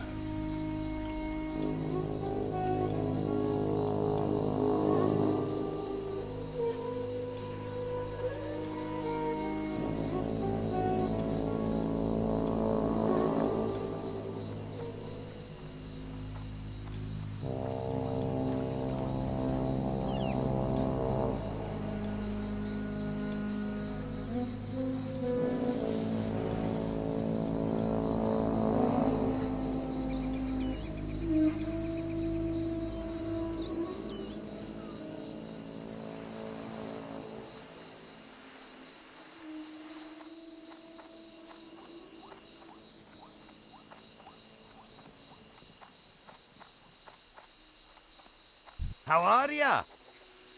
Safe travels. And our quest log is full. Oh man, a full quest log. It's even worse than a full inventory. What am I gonna drop? Am I ever gonna go back to Ashenvale? I don't really think so. If I do, I'll just pick the quest back up.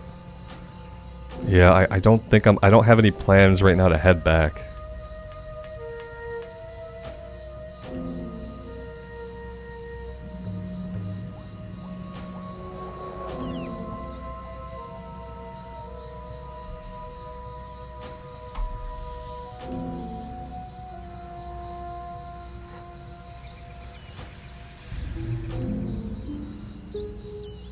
I feel like between the wetlands and Red Ridge and Duskwood, we already have so much stuff to do. Yeah, okay, that's much better. Now let's actually grab the quest. Yeah. What's on your mind?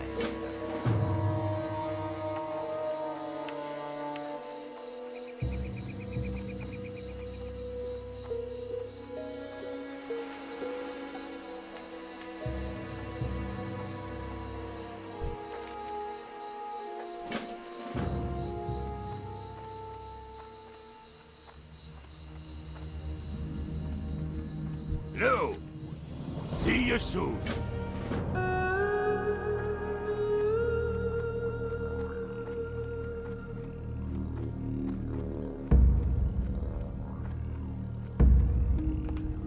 Why did the Stranglethorn music start playing when we came into this keep?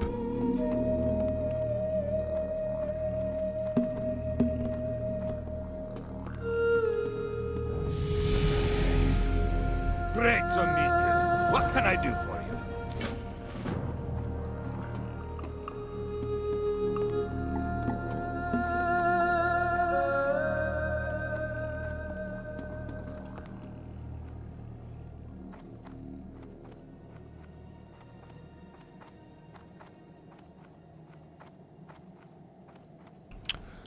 Shane, I like that. It's the spirit of the retired paladin who retired in Booty Bay.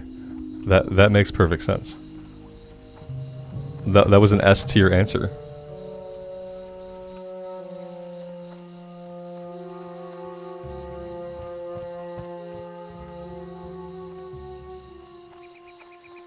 king's honor, friend.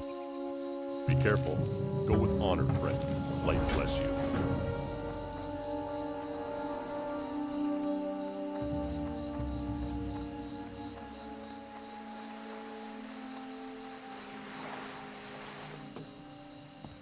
What can I do for you? Go with honor, friend.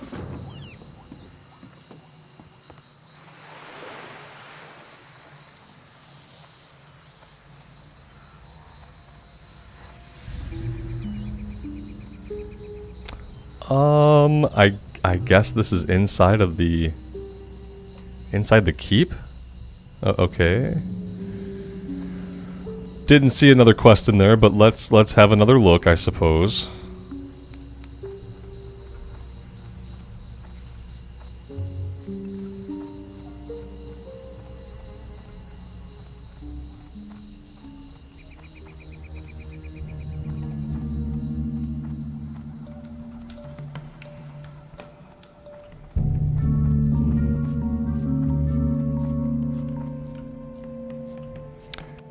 Oh, well that's why I didn't see it, because he does not have an exclamation mark above his head. Yeah. You need something? Okay. See you later.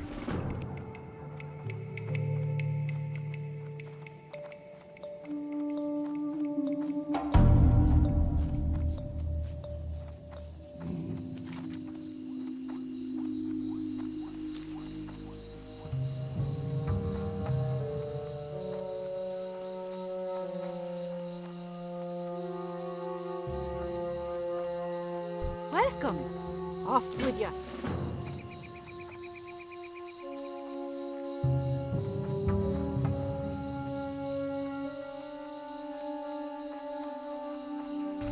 Alright guys, we are 2 hours in. I am going to take a short break. I'm going to take like a 10-minute break, stretch my legs, get some coffee, maybe snack on something, and I will be back in a little bit. If you guys can hang out, I appreciate it. If you gotta go, thank you for being here. I really appreciate all of your support. We'll do a little dance here at the inn. I will put a little note into chat. We'll just say I'll be back by 1:30 my time for sure.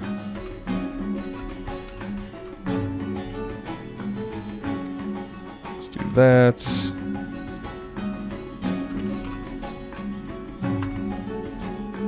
Let's pin it. Mods, you know what to do. Make sure the hammers are loosey-goosey. And I will see you guys on the flip side.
Alright, we are back. Thank you guys so much for hanging out.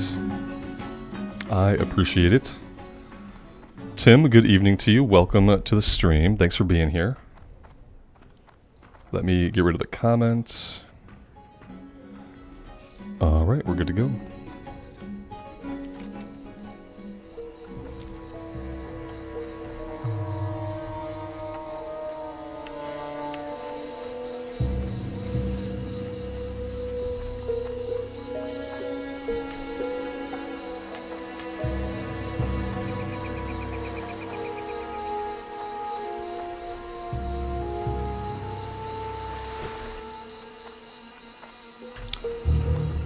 Let's go kill some murlocs and some young crocodiles.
Elabek, how many classic hardcore servers are there, and are they automatically PvP?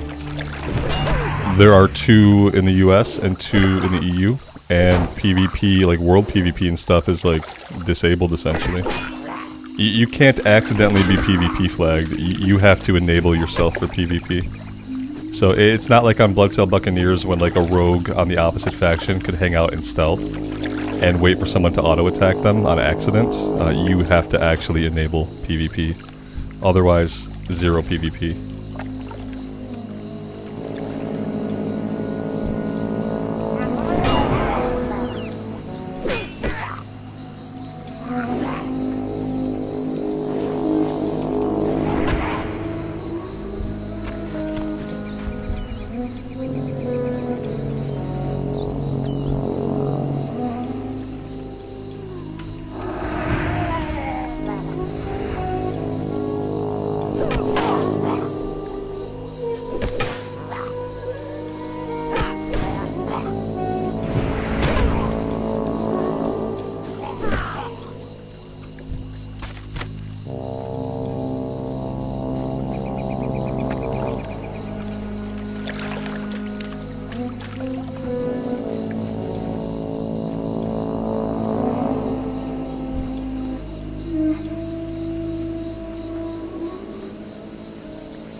Anubis, I don't know, man. Be careful.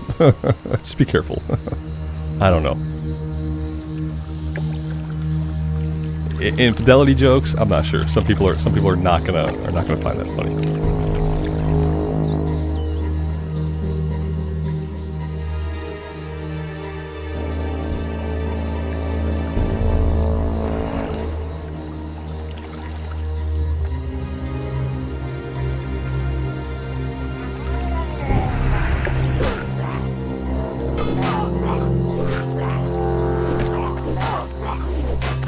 Yeah, Rodney Danger. And that person doesn't really have any like admirable qualities or attributes about them as a human, or didn't. I don't even know if they're still alive. But yeah, not exactly like a good role model for like decent like comedy, in my opinion.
Oh my god, he hamstrung me? What a jerk. Oh, how the tables have turned.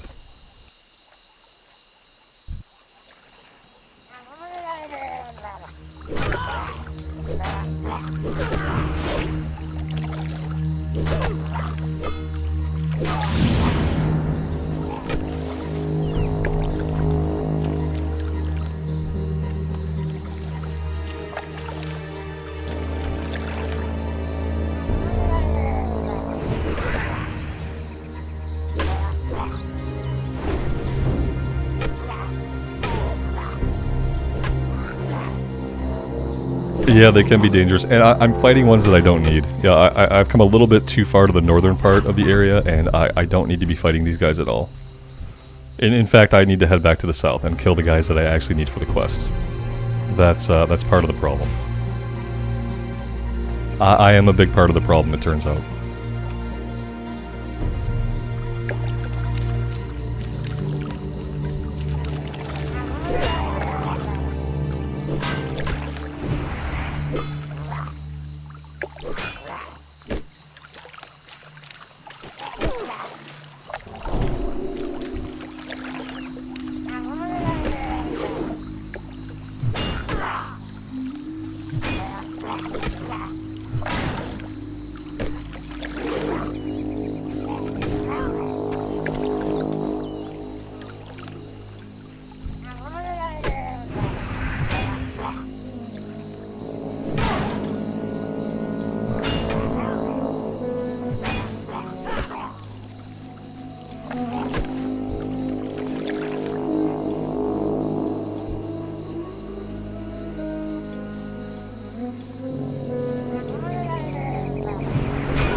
We're gonna wait for him to come back.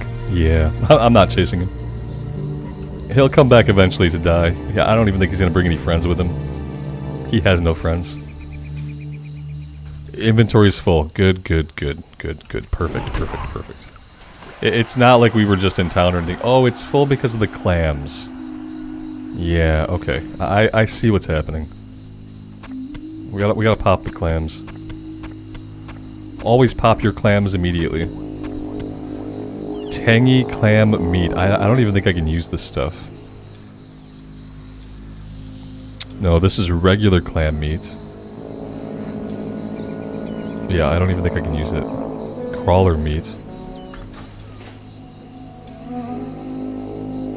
And yeah, no pearls. A complete bust. Can't cook them, didn't have any pearls. Total bust.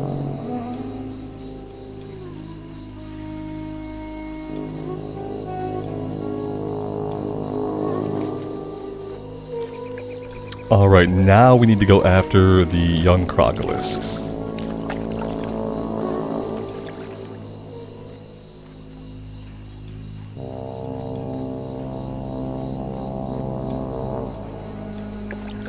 Dustin, good afternoon. I'm glad you're digging the mage. Like, only you and like 50 other people are digging it. So I appreciate it, man. Yep. I have another mage video that'll go up over the weekend, and I have 2 rogue videos that will go up over the weekend. And that looks like it's going to be the whole weekend for me. I have plans this weekend, and I'm not going to be around to stream, so I will be putting up some recorded stuff over Saturday and Sunday. I mean, Sunday I will be back by Sunday, but it's football day, and I don't think I'm gonna stream on Sunday. If I stream on Sunday, it'd be like maybe the afternoon. I don't know. It depends on what NFL games go on at what times. But definitely tomorrow I will be completely out of pocket.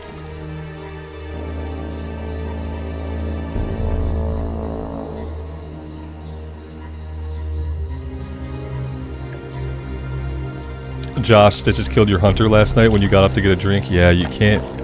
It sucks because like you think like I'm in a town. Of course I'm safe because I'm in a town. But yeah, he can come and kill all the guards and stuff, and he can kill everybody. I'm sorry that happened to you, man. Basically, like a good rule for hardcore is like never even walk away from your computer unless you gotta be looking at the login screen. Log out to character select. Even if you do this, if you log out and then you get up and walk away, that'll get you. Like, you don't even have to wait usually. Like, that'll get you. But just, yeah, always log out.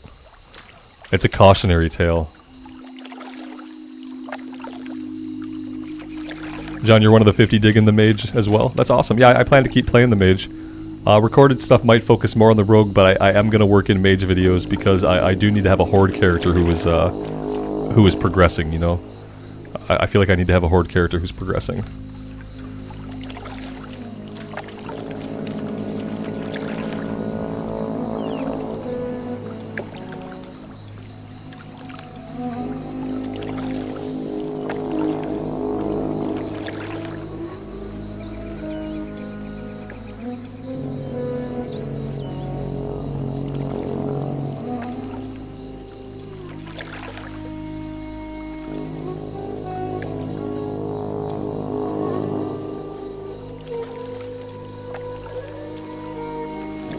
I feel like maybe this is not the spot for the young crocodile.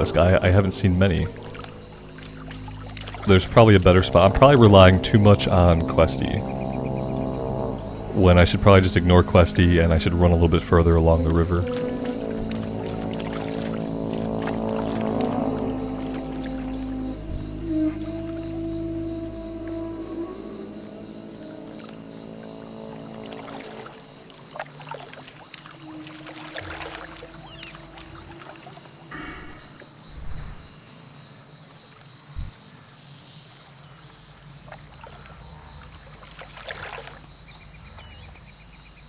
Well, see, now we're into normal crocodilisk, though. You are not a young crocodilisk. I need young crocodilisk only, please. This is not going to work.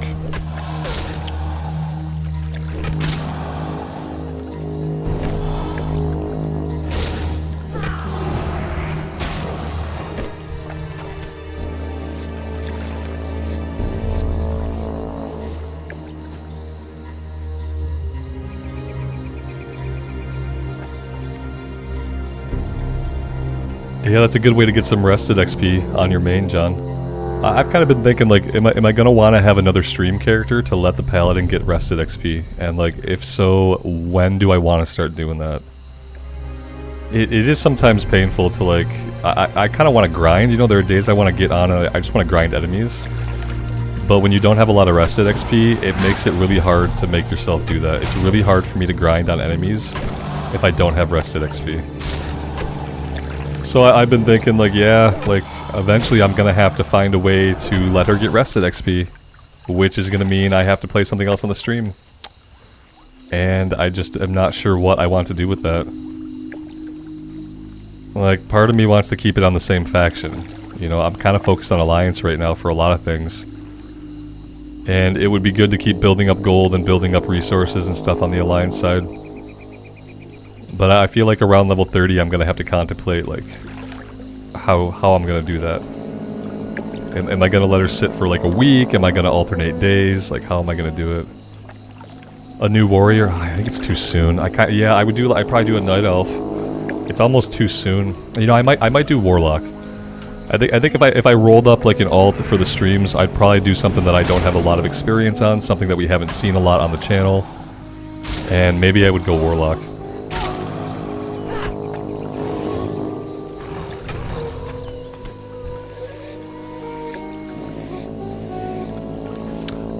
Yeah, Dustin, the rogue I want to keep on the immersive stuff. Yeah, I want to keep playing the rogue as a recorded series. I've been really digging it that way. Yeah, I definitely plan to continue the rogue, but I don't know if I want to stream it. Yeah, I know it's a pet class, right? No, I know, but there's not a lot else that's kind of like making me think about it. Yeah, because ultimately Hunter and Warlock are my least played classes. And it is because they have pets. Of the two of them, I am more interested in the Warlock than I am the Hunter.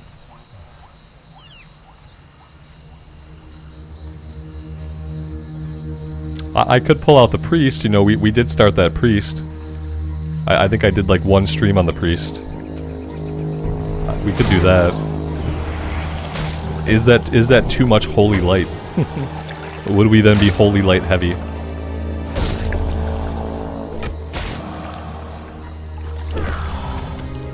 And would the priest be boring to people in the same way that the paladin is kind of boring for people to watch? Because like a lot of what I do on the priest is I power word shield and then I wand stuff down and I forget about it. And it feels like on the warlock it's like there's a little bit more interactivity, I feel like, but ultimately we're kind of doing the same thing. We're dotting it up, we're tanking it away from us, and we're wanding it down. Whereas in the priest we are dotting it up, we are shielding ourselves, and we're wanding it down. It's very, very similar. I don't think I'm getting any more young crocodiles by going this way. Yeah, I think this way is kind of a no-go.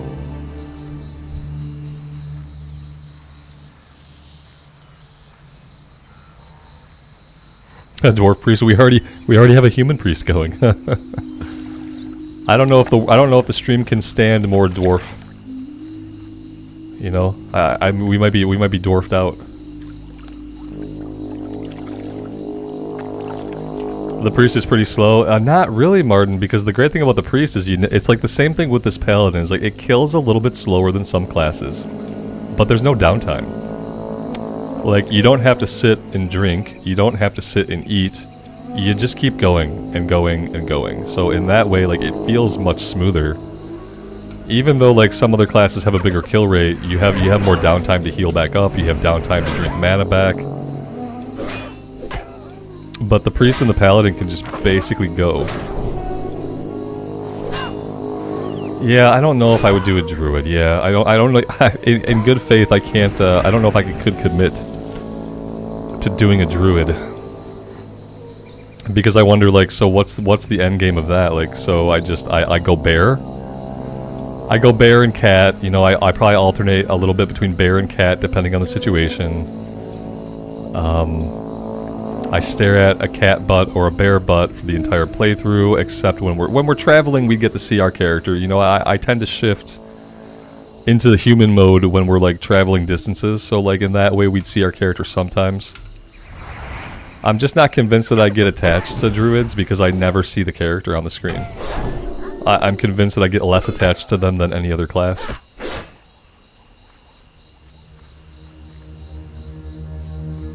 Oh, I didn't, sorry, Giant. I didn't really mean like endgame. I meant like what happens ultimately.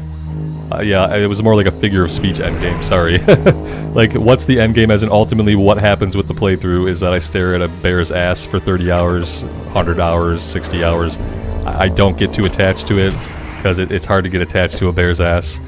And then, I don't know. Yeah, that's kind of more what I meant, like, how am I going to feel about it long term? I'm probably going to feel like, you know, when I go bear form, I'm like, okay, bear form is cool, but I could be a warrior. And when I go cat form, I feel like, okay, cat form is cool, but I could be a rogue. You know what I mean? Like, I know they're different. And I know the great thing about the druid is that you can be a bear with hots rolling on you, and you can be a cat with hots rolling on you. And the warrior and rogue don't give you that. So I know that there is a difference, but that's ultimately like where my mind leads me. When I'm on a druid for long enough, I'm like, okay, cool, but I could be on a warrior. Or, okay, cool, but I could be on a rogue.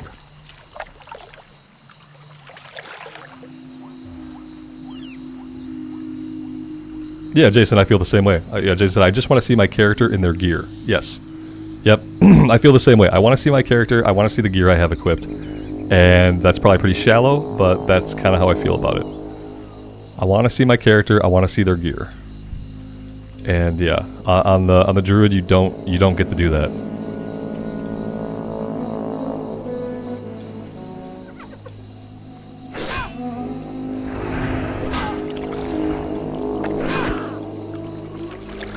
Yeah, Shaman's on Horde side though. I think for the streams I probably want to keep myself on Alliance side. I just like the idea of building up like more and more resources on the Alliance side.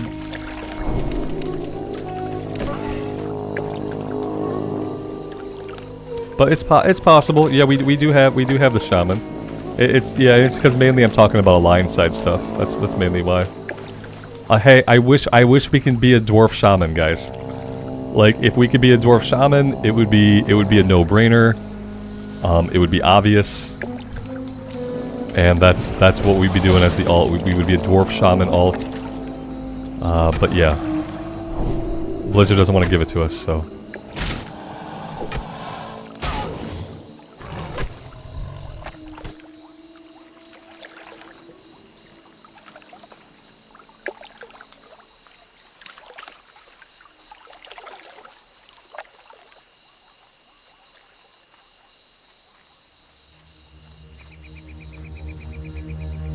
When did they finally give Dwarf the Shaman class? It wasn't Cataclysm, was it?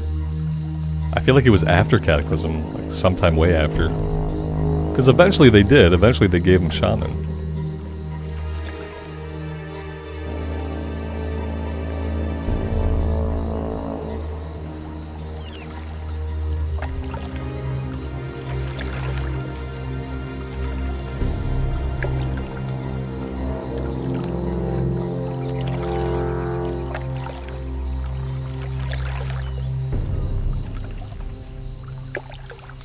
WAD? Yeah, that sounds right.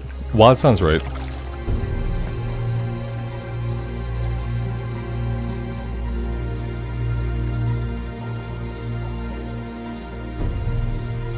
Shadow says, on a scale of 1 to 10, how confusing is retail? Someone's trying to get me to go on a retail rant.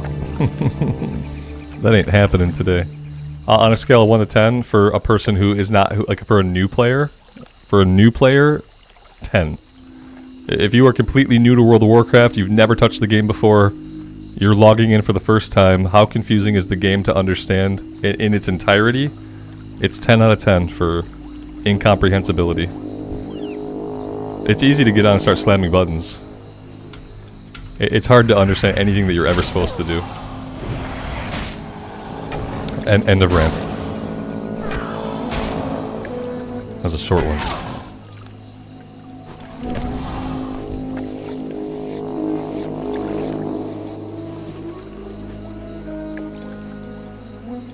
Yeah. I nibbled on the bait. I'm okay for a little nibble.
I'm gonna head back to town and we'll turn in the ones that we've completed.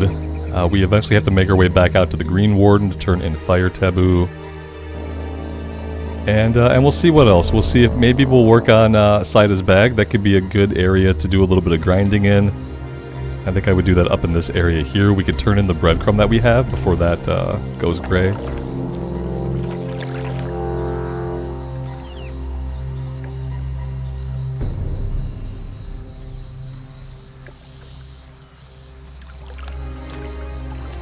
Google says Kata for the Dwarf Shaman. Okay, that's really interesting. I thought it was sometime after Cataclysm.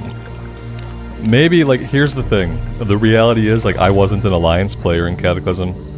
My best friend was Horde, our guild was Horde, and I was stuck on the Horde side.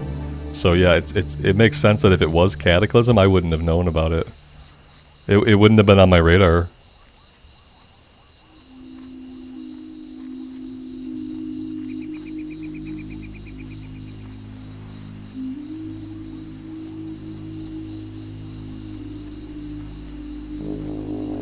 Oh, I was muted. Matt, yes, you can. Yeah. You can send stuff to an alt. We're calling that like the meta progression of classic hardcore. Yeah, the meta progression is that we're sending gold and stuff to bank alts. And they're holding it, and then that way, yeah, if you die, you have a little bit of meta progression for the next run. That's the way we're doing it. Thanks for being here, also. I appreciate it. Mike P, what evenings do I do the streams? Every once in a while I do an evening stream. Recently I haven't been, but every once in a while I do. Yeah. A lot of my audience is from the EU. So when I do like evening streams, like that's super late for them and they can't be around. So like every once in a while I'll do an evening stream. I haven't done one recently. I've been recording stuff in the evenings. I've been using my evening time to record the recorded series that I have going. But we'll probably get back to a couple of evening streams a week. We'll see. I like streaming in the evening a little bit, like here and there, a couple hours here and there. For the Alliance. Mainly because I like seeing the zones and like the different lighting. I like seeing like the sunset lighting. I like seeing like the near sunset lighting skyboxes of all the different zones. That's like my internal like reason for wanting to play a little bit more in the evening. Light bless you.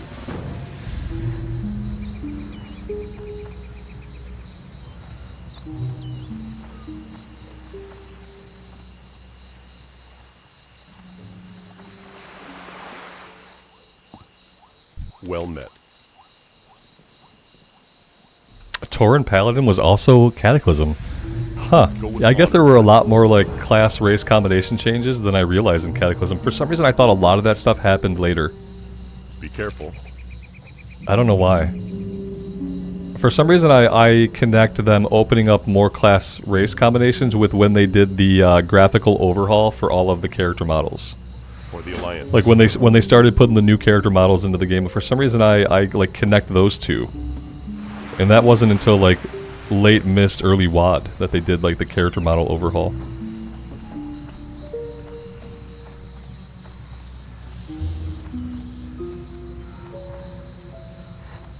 Alright, so now, firstly let's vendor, because yeah, Help you find something? inventory issues. Murloc fins. Okay, I need those back. 7 of them. Murloc fins. I should probably see if I can do this now. What are the odds that I can buy hot spices anywhere here? What are the odds? Not from anybody over here.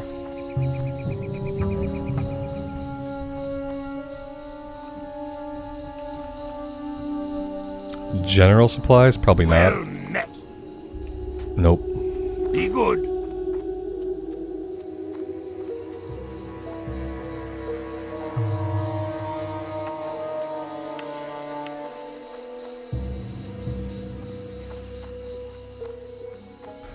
Yeah, at the end, maybe. Let's see. No. Okay. Somewhere they probably have a trade. Oh, tradesman. Yes, at the end. You're absolutely right. You got my attention. There we go. So we need hot spices. Hot spices. 2, 4, 6. I only need like 4 of them. 3 or 4. There we go. Watch your back.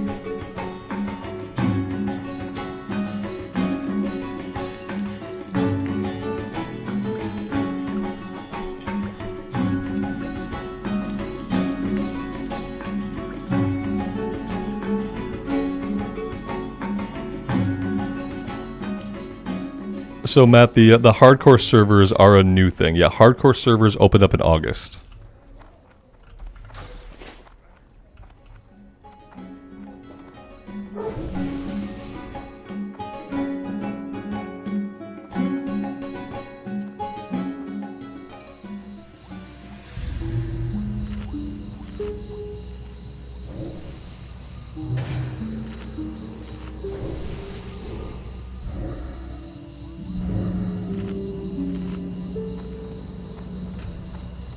All right, now we can head. I still don't really like the inventory situation. It's still not great. I can sell these. I don't have a recipe for tangy clam meat. I'm gonna sell it for now.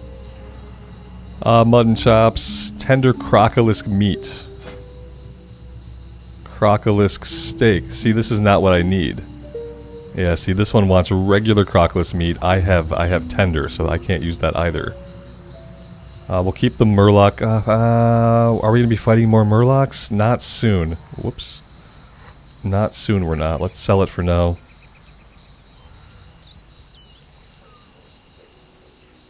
Alright, that's looking a little bit better. It's still not perfect. Light bless you. But we're going to go with it.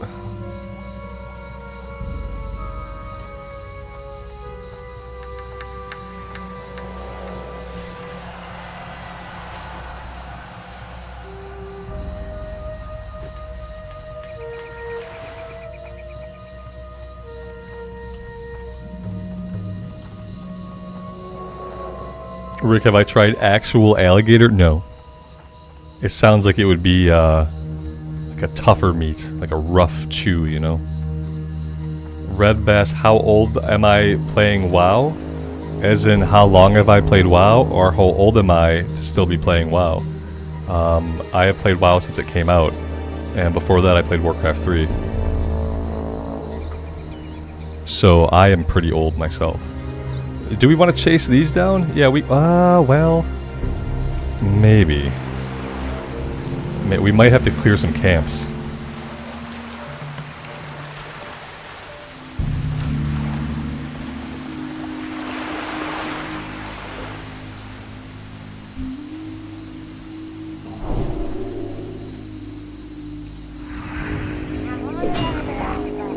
A gator is good.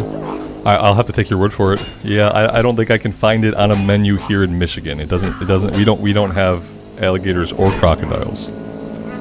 It feels like it would be something that would be like sourced locally.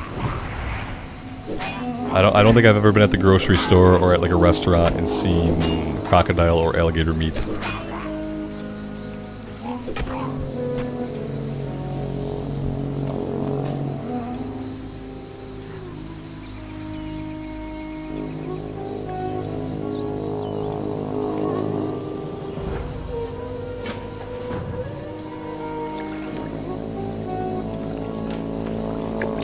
I think my kid would freak out if I told them we were eating an alligator. I think he'd have a little freak out. He'd probably still try it, but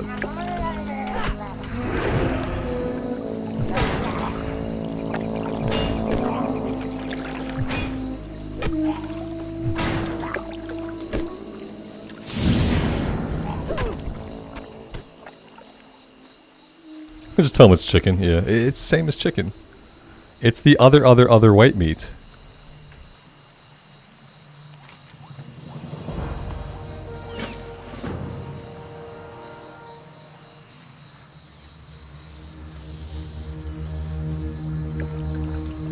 See, David said it is chewy. I imagined that it would be chewy. Yeah.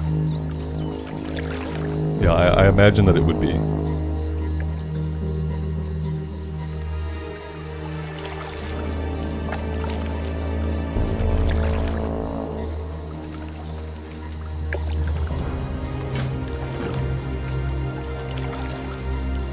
Well, that was relatively easy. Someone must have just been through here and cleared everything out for us.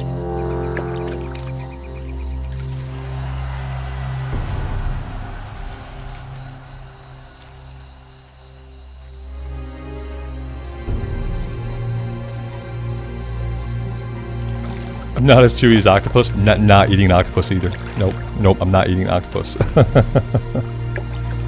No thanks. I don't know if I want to eat something with tentacles.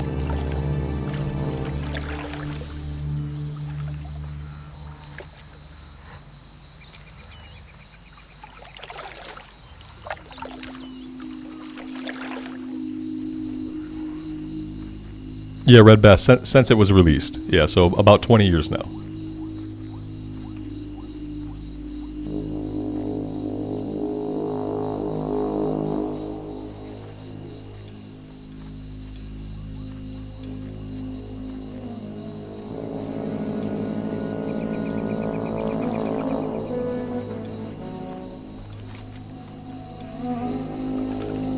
Yeah, calamari. Yeah, calamari is squid. Yeah.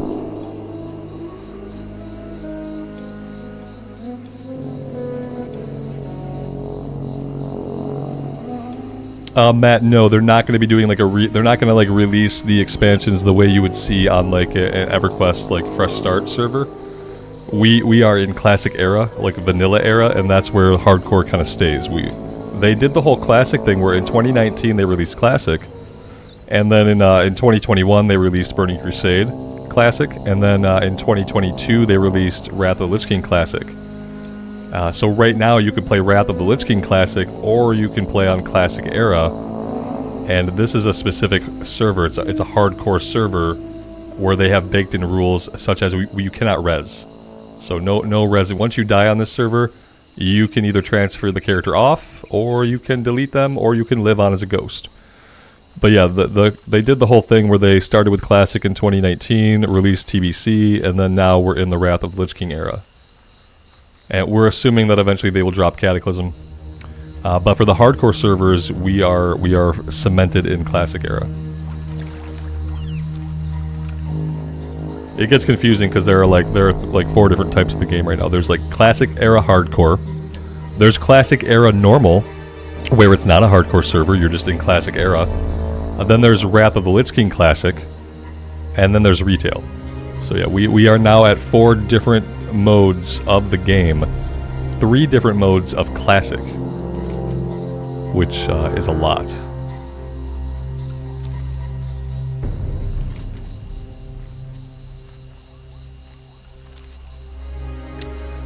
Let's go try to farm the bag up, I think. And then we'll head over here and turn in Fire Taboo.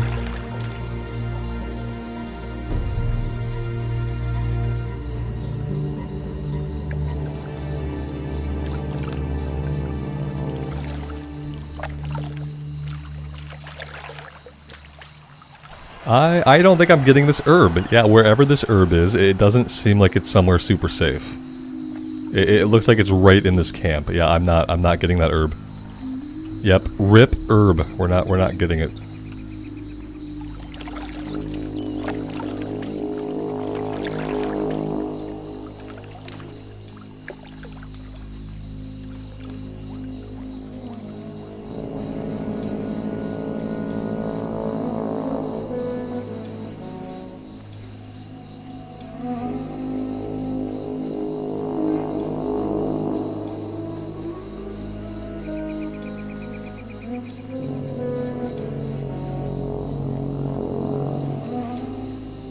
Looking around the area, it seems like someone else has had the same idea to come and farm these guys, because I don't see any slimes up.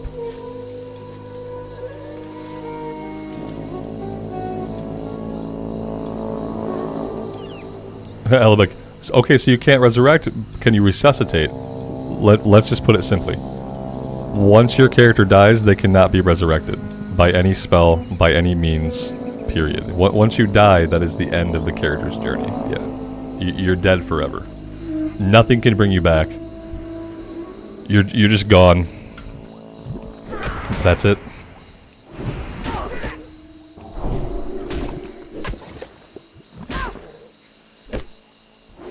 It is impossible for your character to be brought back to life on this server type. It's not an option. It's not the honor system. There's no way around it. Once you are a ghost, you either stay a ghost, you delete the character, or you can transfer them off to another server that's not a hardcore server. I know it's complicated, but I hope that makes sense.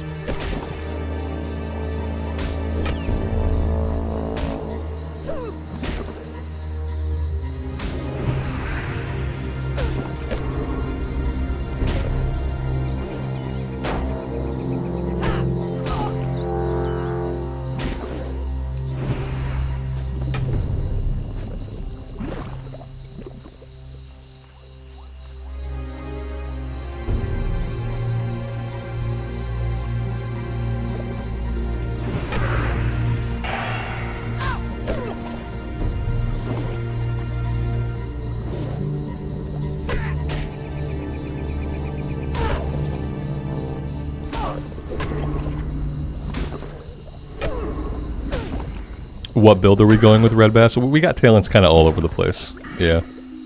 We went into Holy for Divine Strength. We grabbed Improved Seal of Righteousness and Consecrate for tanking dungeons. And now I'm working into the Ret tree. We have Improved Blessing of Might for more attack power. And we're going into Deflection for some more defensive stuff. And eventually we're going to pop into Protection for Devotion Aura and probably Toughness. Probably Toughness. And Blessing of Kings.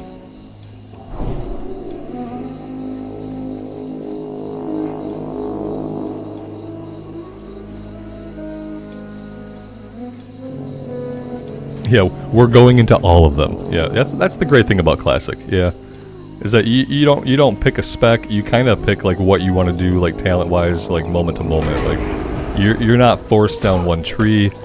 And especially like early on in leveling, you really don't want to commit all your points to one tree. Because for like most classes, there are always really good talents in the top rows of most of the specs.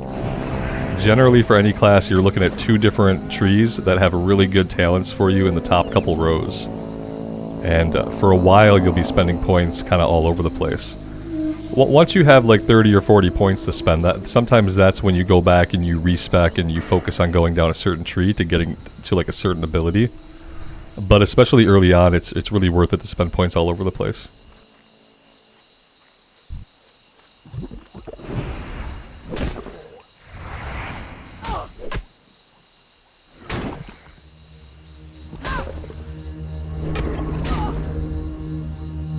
I have mail. Yeah, Wendell sent me the bronze tube that we need for a quest back in Duskwood. Yeah, we have a quest where we need a bronze tube. He's a blacksmith, so he sent me one.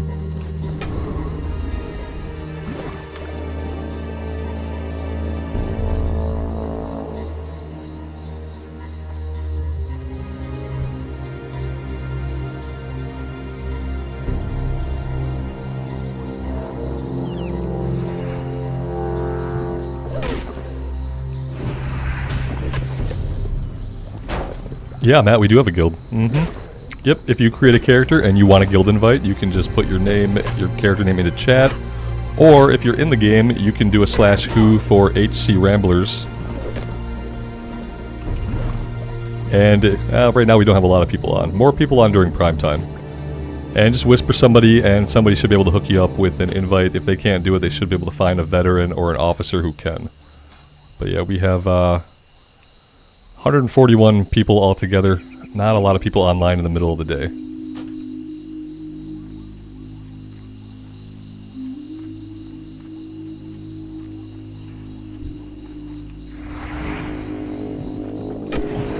We have a Horde side guild as well, but I haven't been streaming on the Horde side. I've been streaming on the Alliance side for the past couple weeks.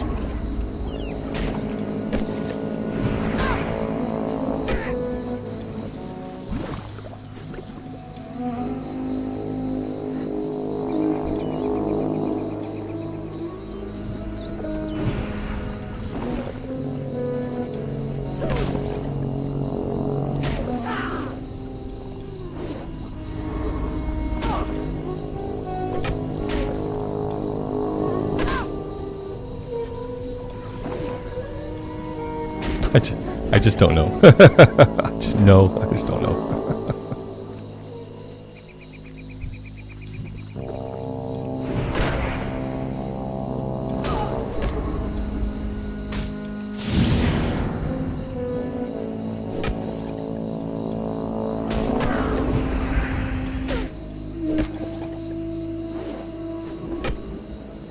Yeah, a couple of things earlier, like, were bothersome. So yeah, I'm just like, I'm in no mood, you know. I'm in no mood for anything that I just think is too stupid. I'm sorry. I should probably have more tolerance for it, but I really don't. I'm too old for this shit, you know. I just don't have tolerance for it. It's too like attention needy, you know. That's not why I'm here. I'm here to hang out, to chill, to have a good time. I'm here to have conversations about things, but I'm not here for just the attention-seeking, like, stupid stuff, you know? It's just not the place for it. There's plenty of places where that's the place for it, but it's just not here. Yeah, I have to just kind of roll with what I feel. I'm still kind of like, I'm still feeling everything out as I go, but yeah.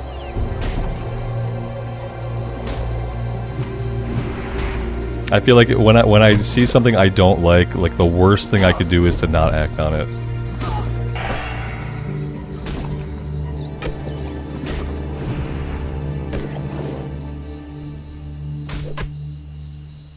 Monica, yeah, I should have had a heal there a lot sooner. And also, like, why are you not blue? Let's just do this. There we go. Monica, you'll be blue from now on. I realized that my mod team is accidentally very sexist of me.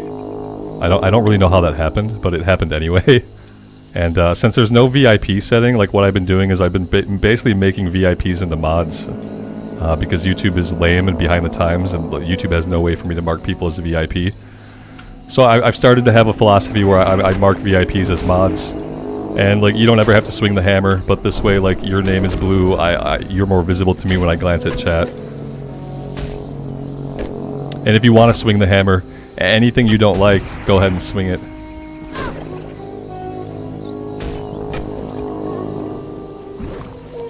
Sida's bag. Perfect. Perfect. Alright, let's head over to the Green Warden, and we will get that turned in. He's gonna have a follow-up, I don't know what it is. Oh, it's to find the invisible guys. Oh man, that quest is time-consuming. He wants us to find, like, stealth lurkers, and they're hard to find.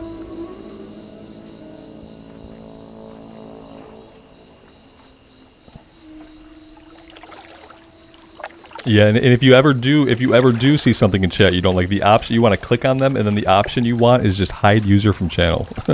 we don't bother with timeouts, and we don't bother with like temporary stuff. If something happens, somebody says something you don't like it, they are gone. It's hardcore chat. Yeah, you get one life in hardcore chat.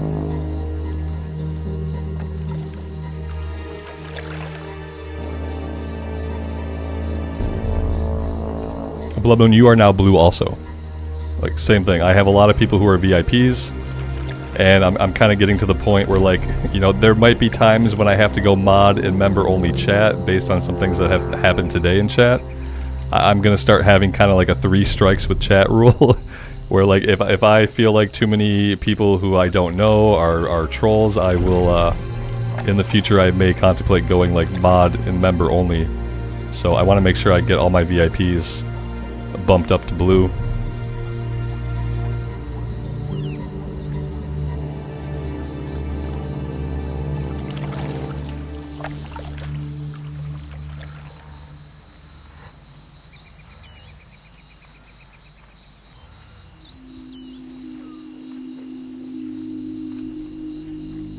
Script, good evening, man.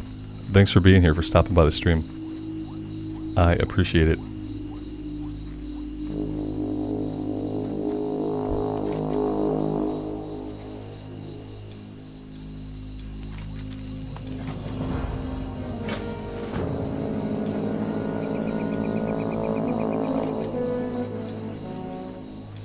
Alright, yeah, this quest is kind of a tough one. These guys are like all over the place. I usually don't have a lot of luck finding them. But we'll give it a shot. We'll kind of skulk around here to see what we can do. It can be a time-consuming quest, and the problem is, like, there's not a lot of other stuff to fight while we're doing it. So we kind of lose a bunch of kill XP by trying to find these guys. Whereas, like, the alternative is that I could be farming somewhere. Here's one that just, he came out of stealth. Oh, he's going back into stealth. Okay, okay.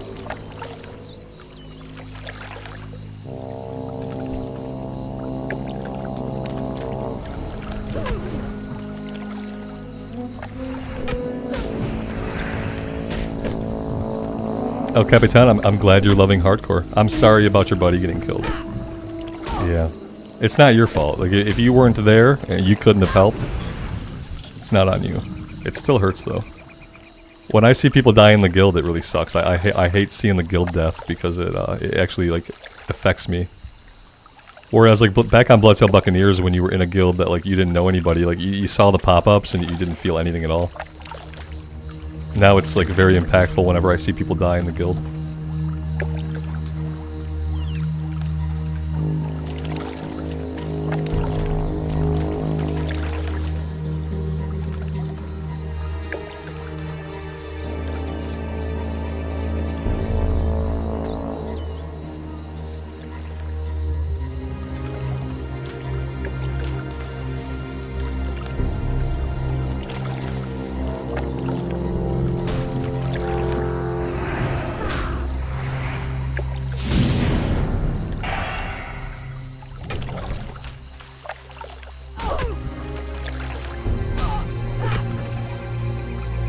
Yeah, red, typically you do want to focus on green quest. Right now I am doing a yellow quest. Yeah, there's probably other stuff that I could be doing.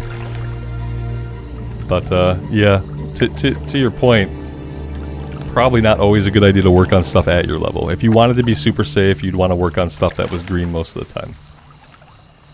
This quest I find kind of annoying, so I'm going to work on it for a little bit, but I may not finish this one. We may peel out of here and go do something else. Because this quest is very time consuming and there's not a lot of other stuff we can do while we're working on it. I would almost rather grind somewhere for a little bit than really worry about this one. I feel like we can get a lot more XP by grinding than we will by eventually finishing the quest. Tom, good evening. Thanks for stopping by the stream. Hope you're doing well.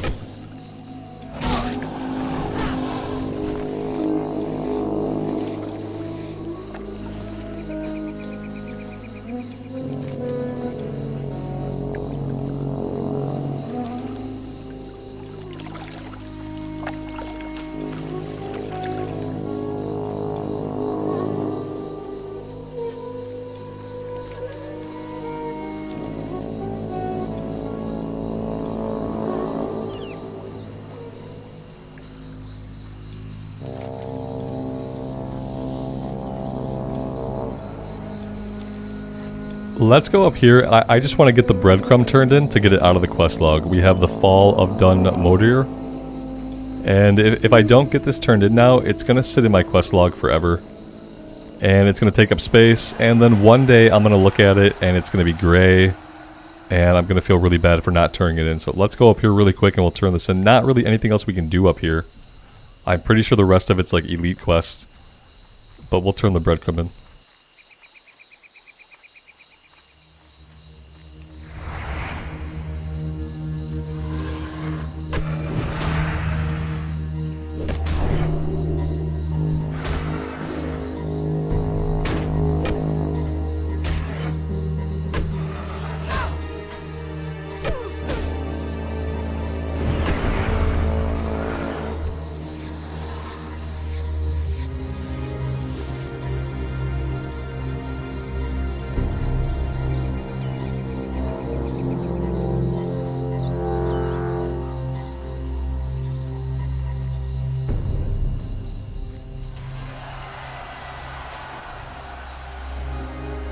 Mike, we'll catch you later, man.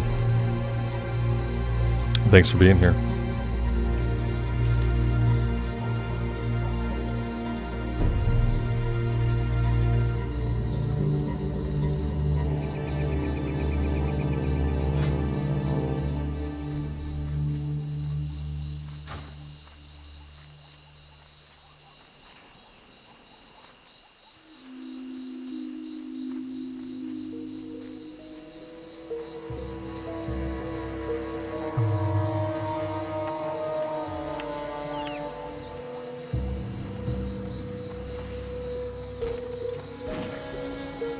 How are you? Good to talk with you. A grim task. What is this? Kill Balgaras. Bring his ear. Oh, his ear. Okay. Watch your back.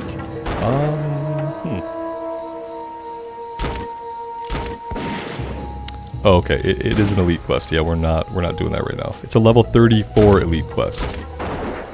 Very weird for them to have like level 34 quests in the wetlands. Yeah, all of these are going to be elite stuff. Okay.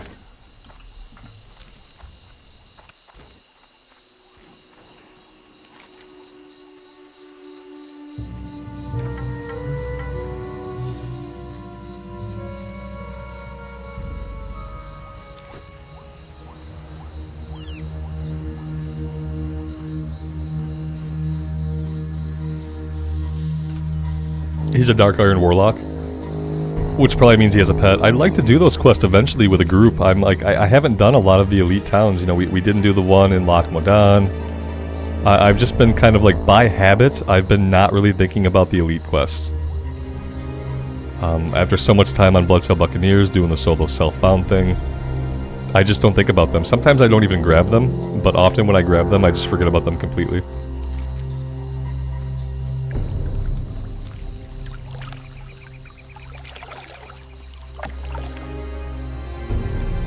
A BLT, Mike? Yeah, we had BLTs for lunch too. My wife made me a BLT during the 15-minute break I took earlier. It was like perfectly timed. She was finishing it right as I came upstairs. And like, just randomly, coincidence, BLT was ready for me. It had some lunch meat on it too, so I guess it was a little bit more than a BLT. I don't know what else to call it. BLTM for the meat. Bacon, lettuce, tomato, meat. BLTM. We're gonna go with that. It sounds right.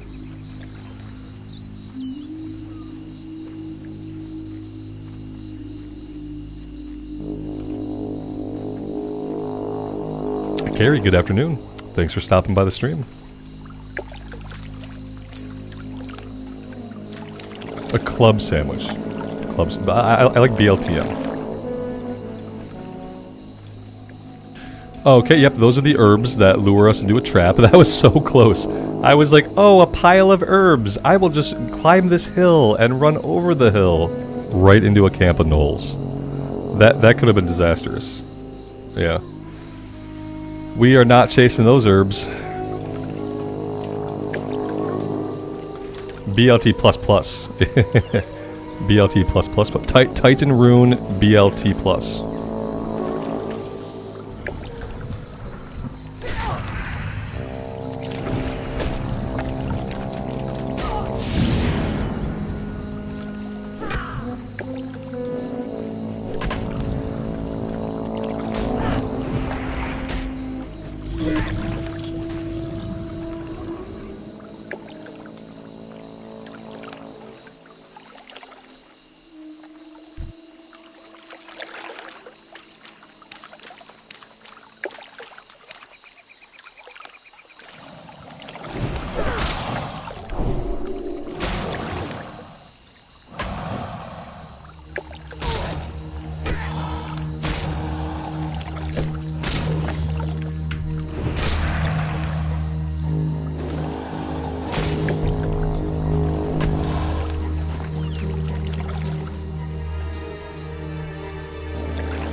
Yeah, for a gray item, it is a good looking shirt. I was kind of surprised too.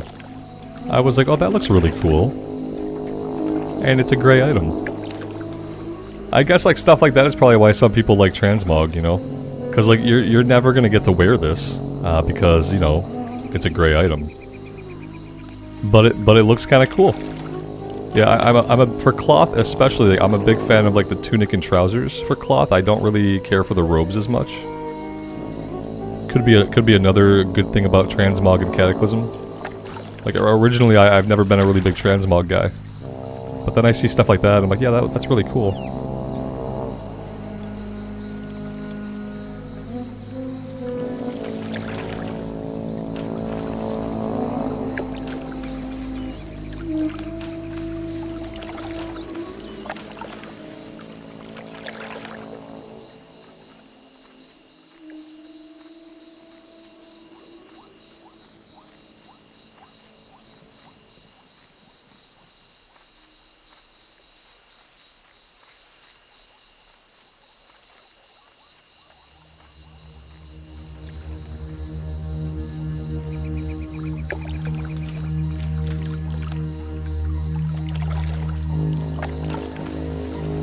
Yeah, see, this is why I dislike this quest. It takes so long to find enough of the guys to get it done. Yeah, we need 12 of them. I probably won't be finishing all of this today. We'll keep it in our log, and that way, if we ever want to continue to work on it, we can. But yeah, the other bad part is, like, there's nothing else around to fight. Like, between finding the guys in stealth, I wish there was just more we could grind on. And then it wouldn't be quite so bad. Like, there's crocodiles up here, but there are no stealth guys up here, so it's like, that doesn't really help. Also, I think we should have a quest for the Elder Crocolisks. Yeah, we do. Okay, yeah, let's head over this way towards the coast. Maybe we'll have better luck working on that one.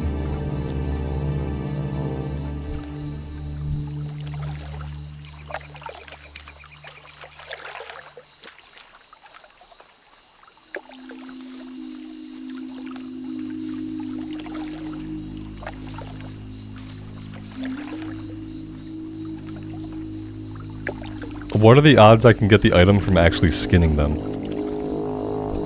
I feel like that only works with Yetis and Wendigos. Yeah, nothing.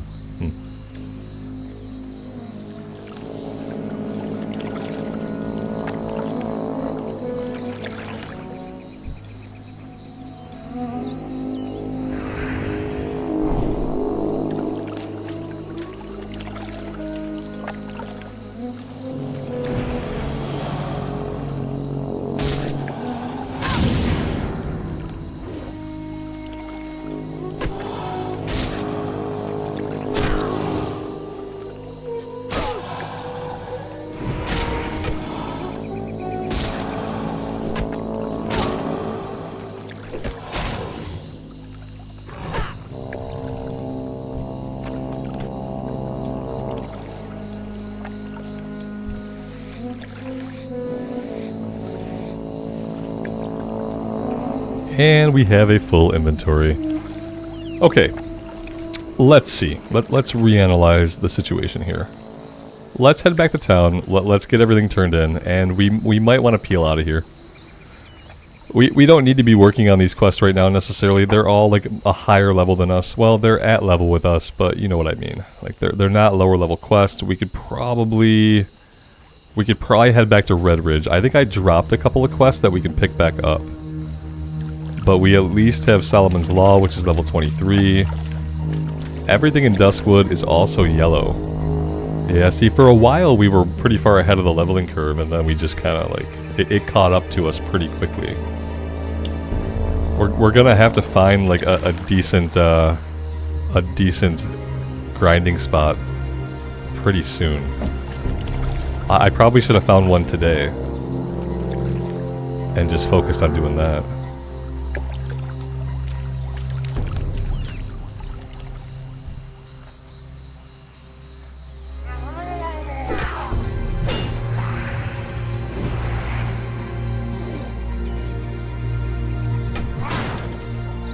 Red Bass, do I ever think they'll upgrade the vanilla graphics to retail quality or type of graphics? No.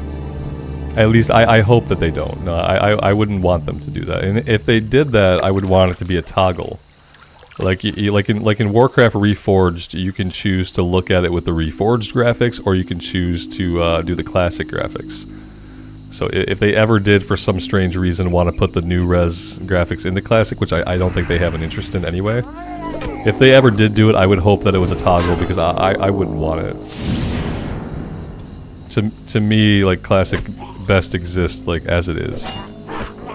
Like, even if they added stuff into the game, like even if they were to add new classes, I want them to be the like low res models that match the world.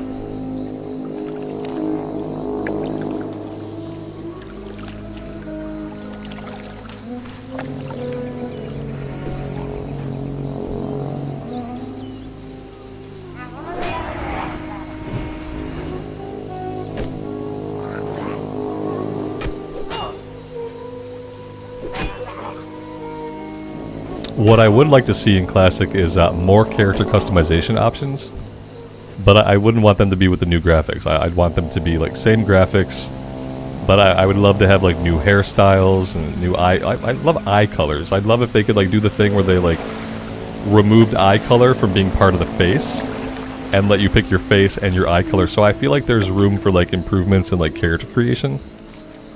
But I feel like they can improve character creation in Classic without upgrading the graphics. They just need to fix a few things.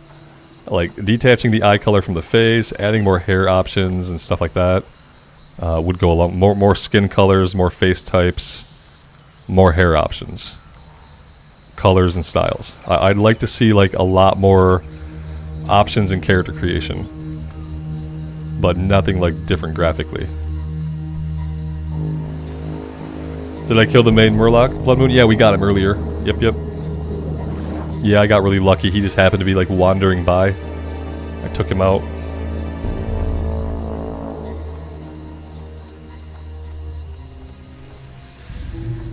Господин, right now we're spending points all over the place. Yeah, I'm just picking things that are good for leveling right now.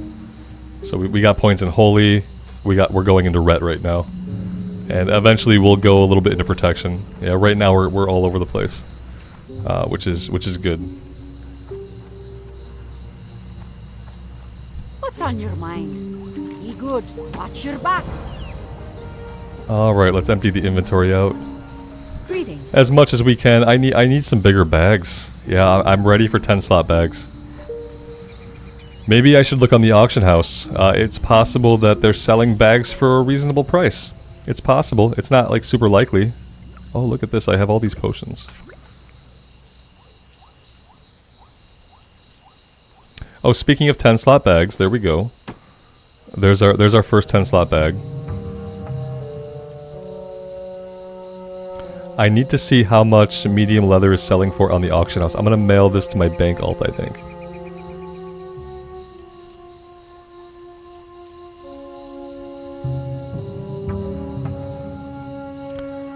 El Capitan, you got 10 slot bags for 30 silver? Get out. Really?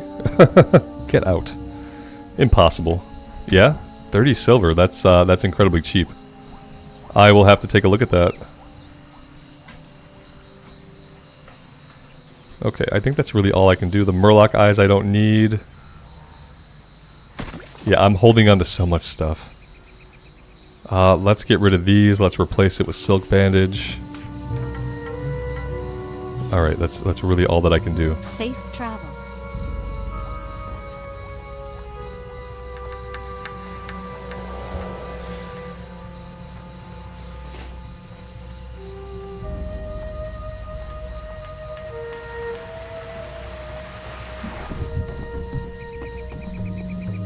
Light be with you. Go with honor, friend. Be careful.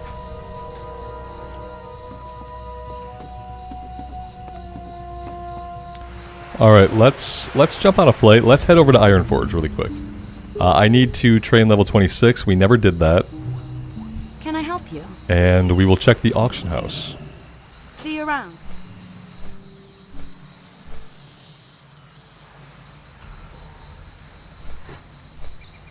Red, have a good rest of your day, man. Thanks for stopping by and hanging out with the stream for a bit. I appreciate it.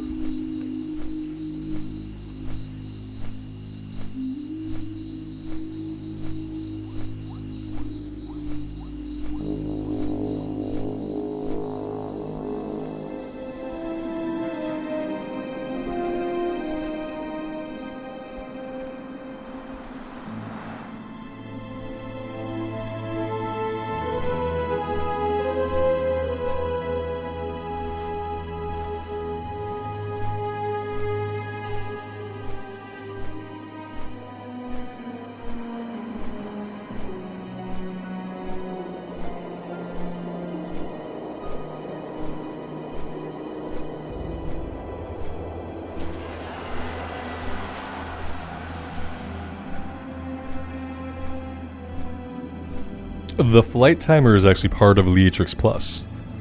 If you go into interface in Leatrix Plus, it's right down here. It turns out Leatrix Plus is really robust. It has lots of quality of life stuff. I'm only using like a handful of things.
do for ya?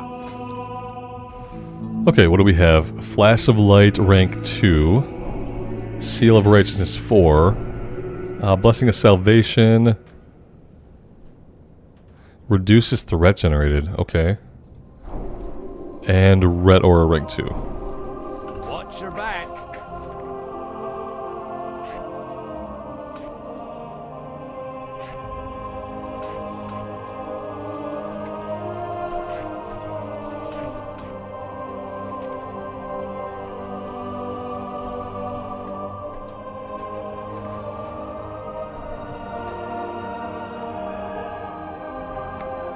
Alright, that should be good.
Let's see what kind of bags we can find. Containers, bags. 24 gold for 16 slot. Okay. Not in our price range. 8 slots. So, oh, these are like, how are they prioritizing these? Alphabetically, I guess. This is like a little bit pricey. So yeah, almost a, well, let's see. Nope, that's 8 slot. Almost a gold a bag.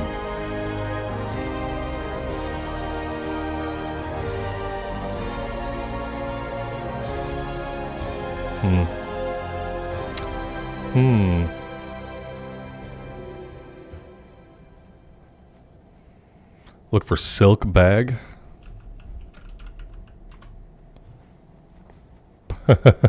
Ouch. Did I misspell? I don't think so. I love the searching. Yeah, it's obviously really good.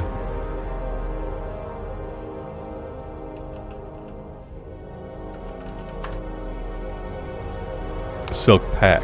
Okay. Yeah, it's all like basically a gold. Okay, that's a little bit cheaper.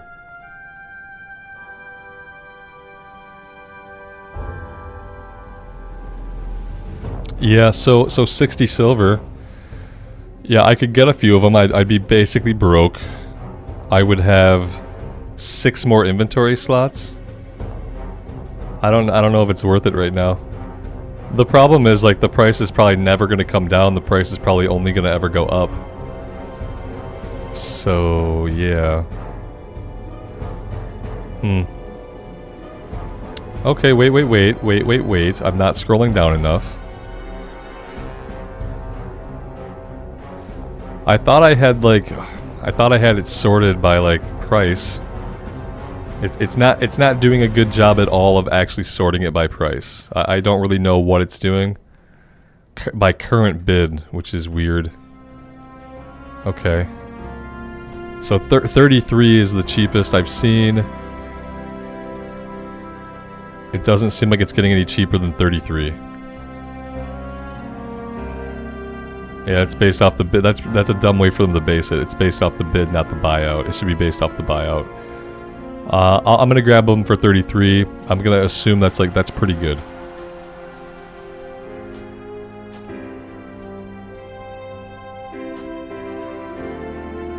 Okay, there we go. We're not totally broke yet, but yeah.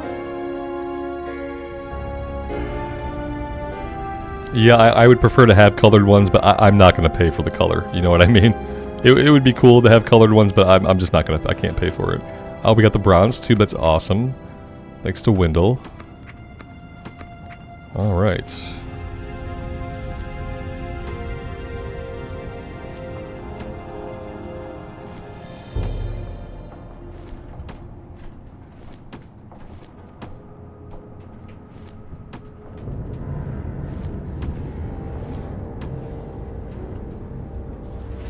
It's a little bit better. It's a little bit better.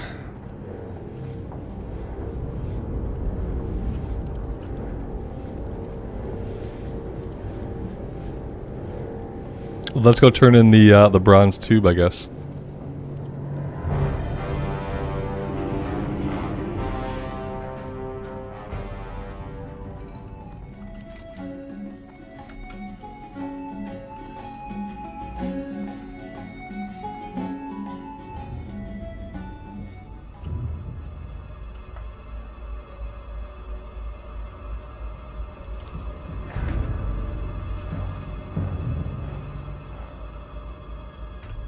Yeah, tactical. I have mailed some of them to the bank alt. I did vendor one today that I probably should have kept. But I do have some bags on the bank alt. Probably not as many as I could have. That's true. Need help?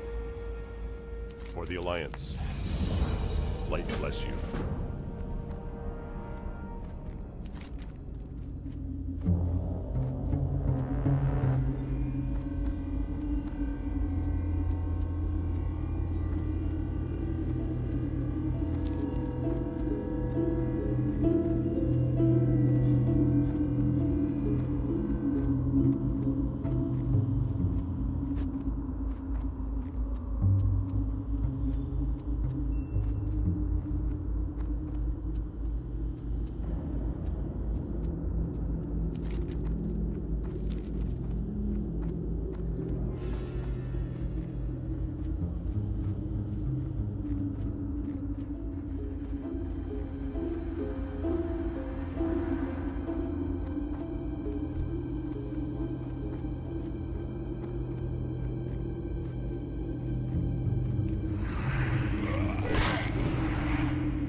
Jason, for the mage, yeah, there will be at least one more going up over the weekend. And then there should be 2 rogue videos going up over the weekend. But I will not be streaming over the weekend at all. Well, maybe Sunday I might. I don't know. Maybe Sunday. But Saturday I won't be streaming for sure. So there will be some of the recorded stuff will go up over the weekend. Nice, nice, nice. Level 27. That's awesome. I don't think I need to fight these guys here right now. I don't think I need to do that. We should be able to get the items when we head out towards the graveyard to do other stuff.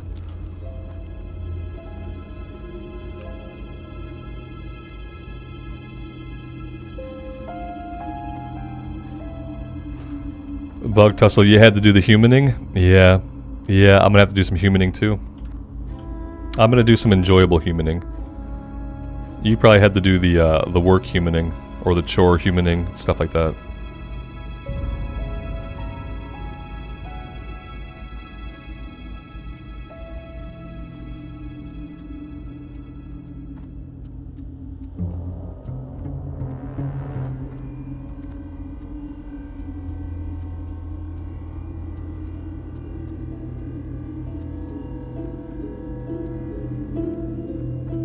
Well met. Be careful.